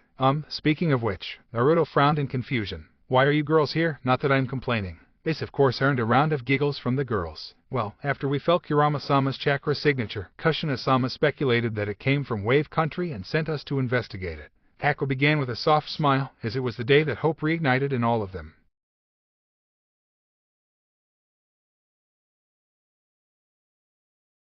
We missed you by a week, Kairi commented sadly. Sorry, Naruto sheepishly rubbed the back of his head. But it's okay now. The red-haired girl smiled and latched onto the blonde. After we learned you were here, Kushina-sama sent us here to bring you back home. We can leave tomorrow. At this, all of the other girls agreed. However, it didn't go unnoticed that Naruto didn't show the same excitement. Slowly, the blonde shook his head with a sigh, though before the girls could ask him why, he turned his head and looked at a nearby tree. You can come out now, Anko-chan, he called out, much to the confusion of the girls. After a few seconds of silence, the lithe form of Konoha's snake mistress came into view as she stepped out from behind the tree that Naruto had been looking at. A mixture of surprise, concern, and a bit of sadness evident on her face as she slowly approached the group. While she knew of the girls and Naruto's connection to them, she was still surprised to see all 5 of them here within the village, especially hearing that they were here specifically to find him and bring him back home. This was also why the normally confident snake mistress was feeling concerned. Now that the girls from Barukigure were here, more specifically, they were here for him. Not the Chunin exams, but for Naruto himself. Despite how ludicrous it seemed, Anko felt a sense of fear fester to life within her that now that Naruto had a means to escape, he would abandon her. However, her musings were cut short when she felt a pair of arms embrace her. I know what you're thinking, Harem. The blonde smiled at her. I will not abandon you. We stick to the plan. Naruto-kun, who is she? Kairi asked, with the others each looking to their blonde beloved. Forgive me, Naruto stated with a small bow in apology for the lack of introductions. Ladies, this is Anko Mitarashi. She will be coming with us back to Barugakure. Anko, these are my fiancés I told you about. Hey there, Anko greeted cheerfully, though Naruto could see that it was a front that she was putting on. He knew she was scared. Scared that he would leave her, and scared that the girls would not accept her. Nice to meet you, I'm Kairi. Kairi smiled, embracing the snake mistress in a hug, much to Anko's shock. I am Aqua. The blue-haired young woman introduced herself with a smile. And on behalf of all of us, I would like to thank you for looking after Naruto-kun. It was nothing. Anko tried to wave it off as no big deal. I didn't do much actually. You did more than you can imagine, just for being there for him when we couldn't. Shin stated, before introducing herself. Name's Shin, by the way. Shin-chan is right, Anko-chan. Rory commented with her own smile. I'm Rory, also known as the Reaper. Wait, you're Rory the Reaper? Anko exclaimed in shock that someone so young had earned such a reputation throughout the elemental nations, especially since she begun to earn her alias when she was only 7. Yup. The ruby-eyed, black-haired girl giggled, scratching the back of her head sheepishly. We all took Naruto-kun's disappearance hard. Rory-chan just decided to use every bandit camp she saw to take out her frustration for an entire week. Morgiana explained just how her future sister-wife got her title. By the way, I am Morgiana. Well, ladies, looks like we got a new future sister wife.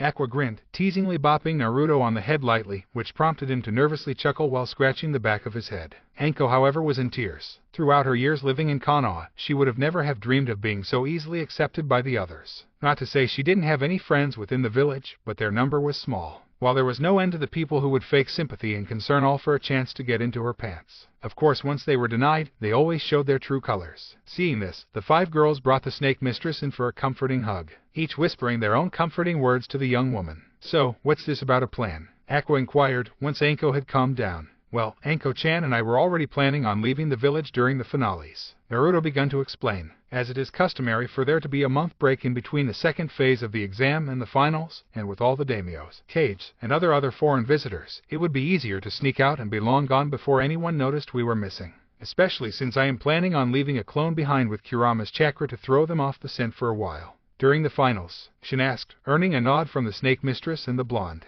"That's when Orochimaru is supposed to be invading Konoha," Rory commented. At the mention of Orochimaru, Anko immediately snapped her attention to the black-haired girl. "Did you say Orochimaru?" "Yes, he plans to invade Konoha during the final matches," Morgiana answered. "Yeah, the snake bastard plans on using the Suna shinobi as cannon fodder while he holds his own shinobi back," Rory commented with a sneer. "Not to mention, he will be using Suna's Jinchuriki to spearhead the attack." Naruto could see the anger rising up within the snake mistress at the mention of her former sensei's name, and that he was going to be within the village during the exams. Reaching up, he gently guided Anko's face to his own, allowing him to stare into her eyes. "I know how you feel about that bastard Anko-chan." He spoke softly, "but don't let your vendetta jeopardize our main goal. I promise you, Heim, if he survives this invasion of his, we will track him down and kill him ourselves. But first, let's focus on getting out of this hellhole." "You're right, Naruto-kun," the snake mistress agreed. "I'm sorry for letting my emotions get to me. I just want to see that bastard drown in his own for what he did to me. Speaking of which, how do you know so much about his plan?"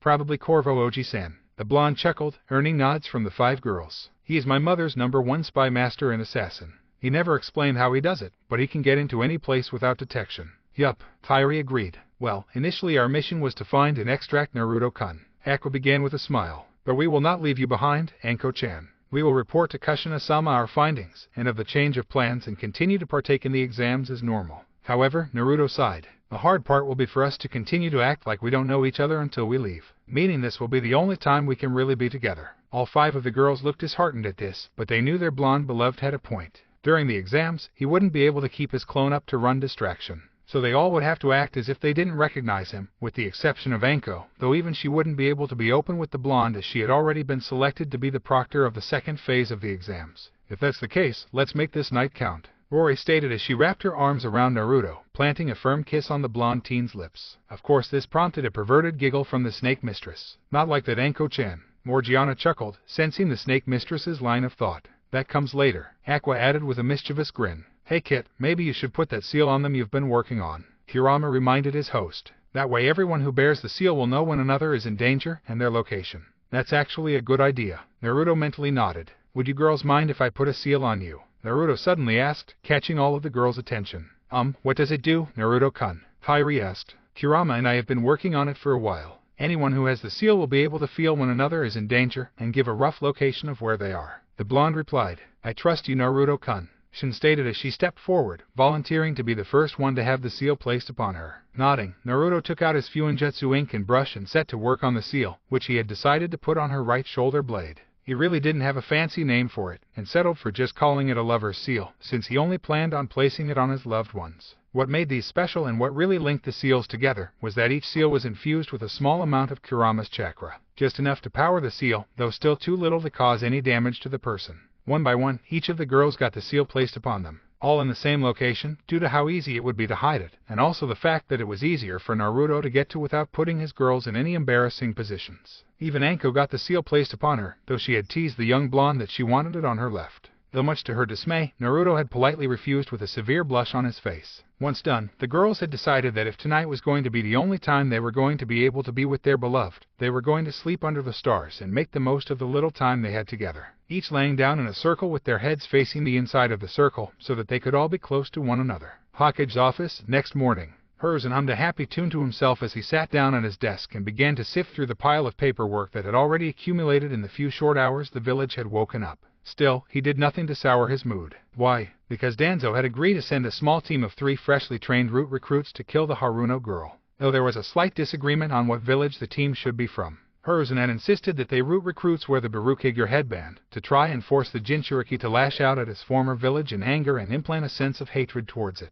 Danzo, however, had argued against it, stating that it would be best if his root recruits simply posed as a neutral village, citing that it would help in the long run and make the weapon more open to attacking any target ordered to without question, instead of relying on a grudge against just one village. Reluctantly, Hiruzen had conceded, as the old warhawk had a point. It would do him or the village any good if the weapon was only focused on one target. However, his cheerful tune quickly ceased when he picked up the previous day's sign and sheet from the main gates of the village, seeing a series of names, as well as the village of their origin, the Rukakure. Upon reading the names of the visitors and the name of the village, all the color drained away from his face as he felt a chill go up his spine, all the while cursing himself for calling the council meeting the previous day to go over the major and minor details of the Chunin exams, thus making it so that he could not spy on the boy throughout most of the day. And when he did finally check on the boy, he was fast asleep in his apartment. Blur, the elder man called out. Immediately a large man bearing the boar mask appeared in a kneeling position in front of the village leader. Yes, Hokage-sama, your team was assigned to follow the Jinchuriki yesterday. Did anyone approach him at any point throughout the day? Not really, sir, the boar Anbu reported. He met with his team as instructed and received his slip to enter the Chunin exams. The boy did his typical speech about accepting the challenge if he plans to become the Hokage someday. The only event of note was during his visit to the ramen stand. One of the girls from Barukager entered and ordered 6 miso ramen to go. Did it appear that they knew each other? Hiruzen asked carefully, knowing full well all of the girls that had come to attend the exams were friends with the boy at some point, which made him a little suspicious of their arrival. No sir, the Anbu replied. The Jinchuriki had struck up an idle conversation with her and merely wished her luck in the exams before she departed the stand. It seems my initial fears were unfounded, Hiruzen thought to himself. It's too late to withdraw the weapon from the exams. The elder man mentally sighed. So long as the seals hold, he will have no memory of them, and it appears they have forgotten about him. Good. If anything else, I can use this to motivate him against his former home later. Thank you for your report, Boar, the Hokage stated. You are dismissed. Nodding, the boar-masked Anbu disappeared in a puff of smoke, leaving the village elder to his own thoughts. Even if they are here, the weapon should be close to being mentally broken. Hiruzen grinned to himself at the thought of finally being able to wield the power of the Kyuubi. The Haruno girl's death should be the last straw. If not, I may have to arrange an accident with Anko Mitarashi. Academy. Naruto let out a tired yawn as he approached the academy to meet up with his team. Despite only having a few hours of sleep, the young blonde felt rather refreshed after spending the night with his fiancées for the first time in over 7 years. He also found out that Anko was a cuddler, much to the other girls' amusement, when the blonde had woken up with the snake mistress wrapped around his body. Having bid his farewells to his fiancées, Naruto had quickly made a mad dash towards his apartment and dispelled his clone before quickly taking a cold shower and getting dressed for the day's events. Morning, Naruto. Sakura greeted the blonde as he approached, biting her lip to prevent her from openly using the kun suffix she desperately wanted to add to his name. Having come to terms with her crush on the blonde. About time you got here, Dobe, Sasuke stated as he kicked off the wall he had been leaning against.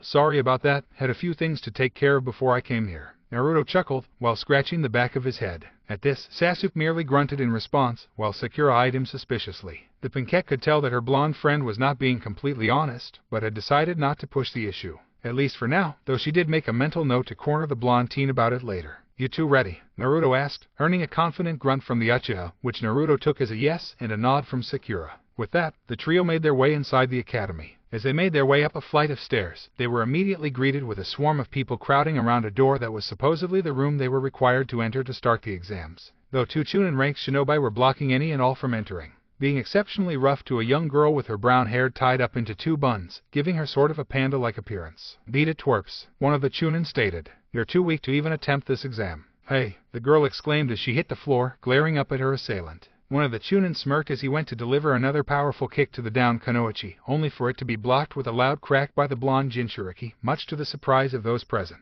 Naruto, on the other hand, merely glared at the man before him. You all right? Naruto asked the Kunoichi behind him, earning a nod in confirmation. However, before anything else could be said, Sasuke had approached the duo with an arrogant smirk. Drop the pathetic genjutsu, this is only the 2nd floor, he proudly stated. Hearing this, many whom had gathered all mentally groaned that they had fallen for such an obvious trick, while others silently made their way up the next flight of steps. Naruto, meanwhile, mentally slapped his forehead, since he knew the genjutsu was to weed out those who were not observant enough to make it in the exams. Sakura, on the other hand, wasn't so keen to bite her tongue. Sasuke, she sighed, that was to weed out those not ready to take this exam. You should listen to your teammate, one of the Chunin stated as he dropped the henge, revealing himself to be an Anbu. You just paved the way for the death of many potential genin. If they are that weak, they shouldn't have become shinobi, was all Sasuke commented with before ascending up the flight of stairs. Naruto and Sakura were about to follow before they were stopped by the bun-haired girl and what appeared to be her teammates. Thank you for helping me back there, the girl stated with a slight bow. My name is Tenten Higurashi, Konoha's weapons mistress. Nice to meet you, Tenten-sen, Naruto replied. I'm Naruto Uzumaki, Konoha's prankster king. This caused the girl now identified as Tenten to giggle as she recalled some of the blonde's exploits. While his painting of the Hokage monument was his most standout achievement, considering he did it in broad daylight, another incident came to mind for the budding weapons mistress, one of which involved a fair number of the Hyuga clan members falling victim of their undergarments being laced with itching powder. The only ones spared were most of the branch family, save for Neji, and only a handful from the main branch, namely Hinata, Hanabi, and surprisingly, Hayashi. It had been extremely amusing to the bun-haired girl to watch her teammate desperately try to now scratch himself during their training sessions, as such an action was not befitting a member of the great Hyuga clan. It was very youthful of you to defend Tenten-chan, an excited teen with a bowl haircut, dressed in a green spandex outfit exclaimed. I'm Rock Lee, Konoha's beautiful green wild beast. You must be strong to be able to block such an attack. I would like to spar with you right now. Normally, I would love to take you up on a friendly spar, but we don't want to be late for the exams, Naruto pointed out, earning a nod of agreement from Sakura as well as Tenten. But perhaps we can spar later. Yosh, you make a great point, Naruto-kun, Rock Lee exclaimed. We must hurry to complete this exam. If I fail to complete it, I will do 500 laps around the village on my hands. Is he always like that? The blonde asked, cocking his head to the side as he watched the excitable young genin dash up the stairs, continuing to rant on about various ludicrous challenges he would do if he failed. You have no idea, Tenten sighed. Good luck in the exams. With a bow, she departed with her final teammate that had refused to introduce himself. Well, shall we? Naruto asked his pink-haired teammate, earning a nod before the two of them departed up the stairs, unaware of a trio of eyes following their movements. Reaching the top of the stairs, and finally on the floor they were supposed to be on, the two were greeted by the sight of Kakashi waiting for them, with Sasuke leaning against the wall in a bored fashion. The masked Jonin eyed the two for a moment, almost as if he wanted to say something about how long it took the two of them to arrive. Good, all three of you made it, Kakashi stated with his trademark eye smile. Because if even one of you decided not to come, the rest of the team would have been disqualified from the exams. Wait, why didn't you warn us about that yesterday? Sakura asked, a little annoyed that the silver-haired man had purposely left out a crucial piece of information.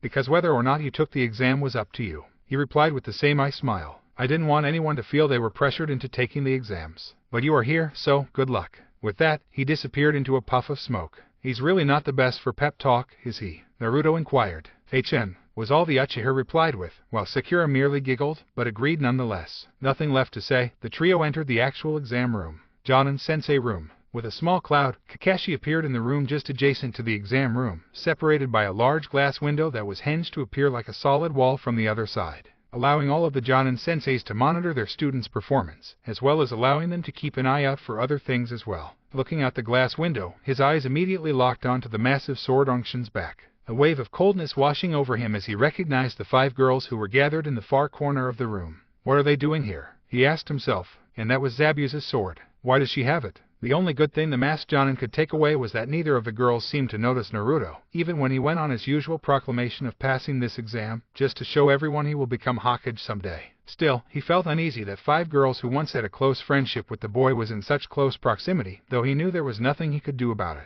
Kakashi could only imagine the fit the Hokage was having right now. Still, as long as the seals were active, Naruto shouldn't have any memory of his time in his home village. It's been a while, Kakashi-sen. Breaking out of his musing, he lazily turned to the owner of the voice, seeing a fairly tall man with red hair approaching him. A soft smile on his face. Nagato-san, Kakashi greeted. So you finally decided to become a sensei for a team? The red-haired man inquired. There was an exceptional list of students this year. The silver-haired man lied effortlessly, since the only reason he took on the position of being the sensei of Team 7 was to keep an eye on Naruto and train the last surviving Uchiha to be able to control the Jinchuriki in the future. Every student is exceptional once you learn how to motivate them, Nagato replied with a smile, though he could see right through the masked Jonin's lies. It was obvious what Kakashi was really doing as the team's sensei, especially considering the reports they had received from Tazuna and his family and Wave about the interactions between the masked Jonin and his students. That sword Unshin-san's back, Kakashi began, curious as to how the girl acquired the sentient blade. Ah yes, during a mission, the girls passed through Wave Country. The red-haired Uzumaki man responded.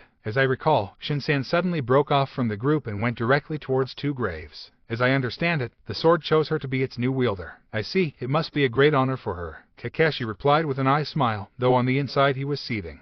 having lost the chance to claim such a blade. Damn it, I knew I should have requested some time off to claim the blade. Turning their attention back to the classroom, both Jonins watched as the number of teams were slowly dwindled down as more and more were caught cheating to answer the questions written on the test, all of which were way above what any normal genin could hope to answer on their own. 1 hour later, an hour had passed before the written test was finally over, with the remaining teams that had stuck around for the final 10th question passing the first phase of the exam. Ibuki had given his speech about how not everything was as it seemed, and there would be times in their shinobi careers when they would have to face the dilemma of putting themselves in danger to complete the mission and save their comrades, or retreating to prevent injury to themselves. Welcome to the Training Ground 44, otherwise known as the Forest of Death, Hanko proudly exclaimed to the gathered genin, a malicious smirk on her face. The rules here are simple, the Snake Mistress continued. You have 5 days to reach the tower in the center of the training ground. Killing is allowed, which is why all of you will have to sign these waivers that are full of all that legal shit that Konoha is not responsible for your death. What if we don't sign? A nameless genin asked.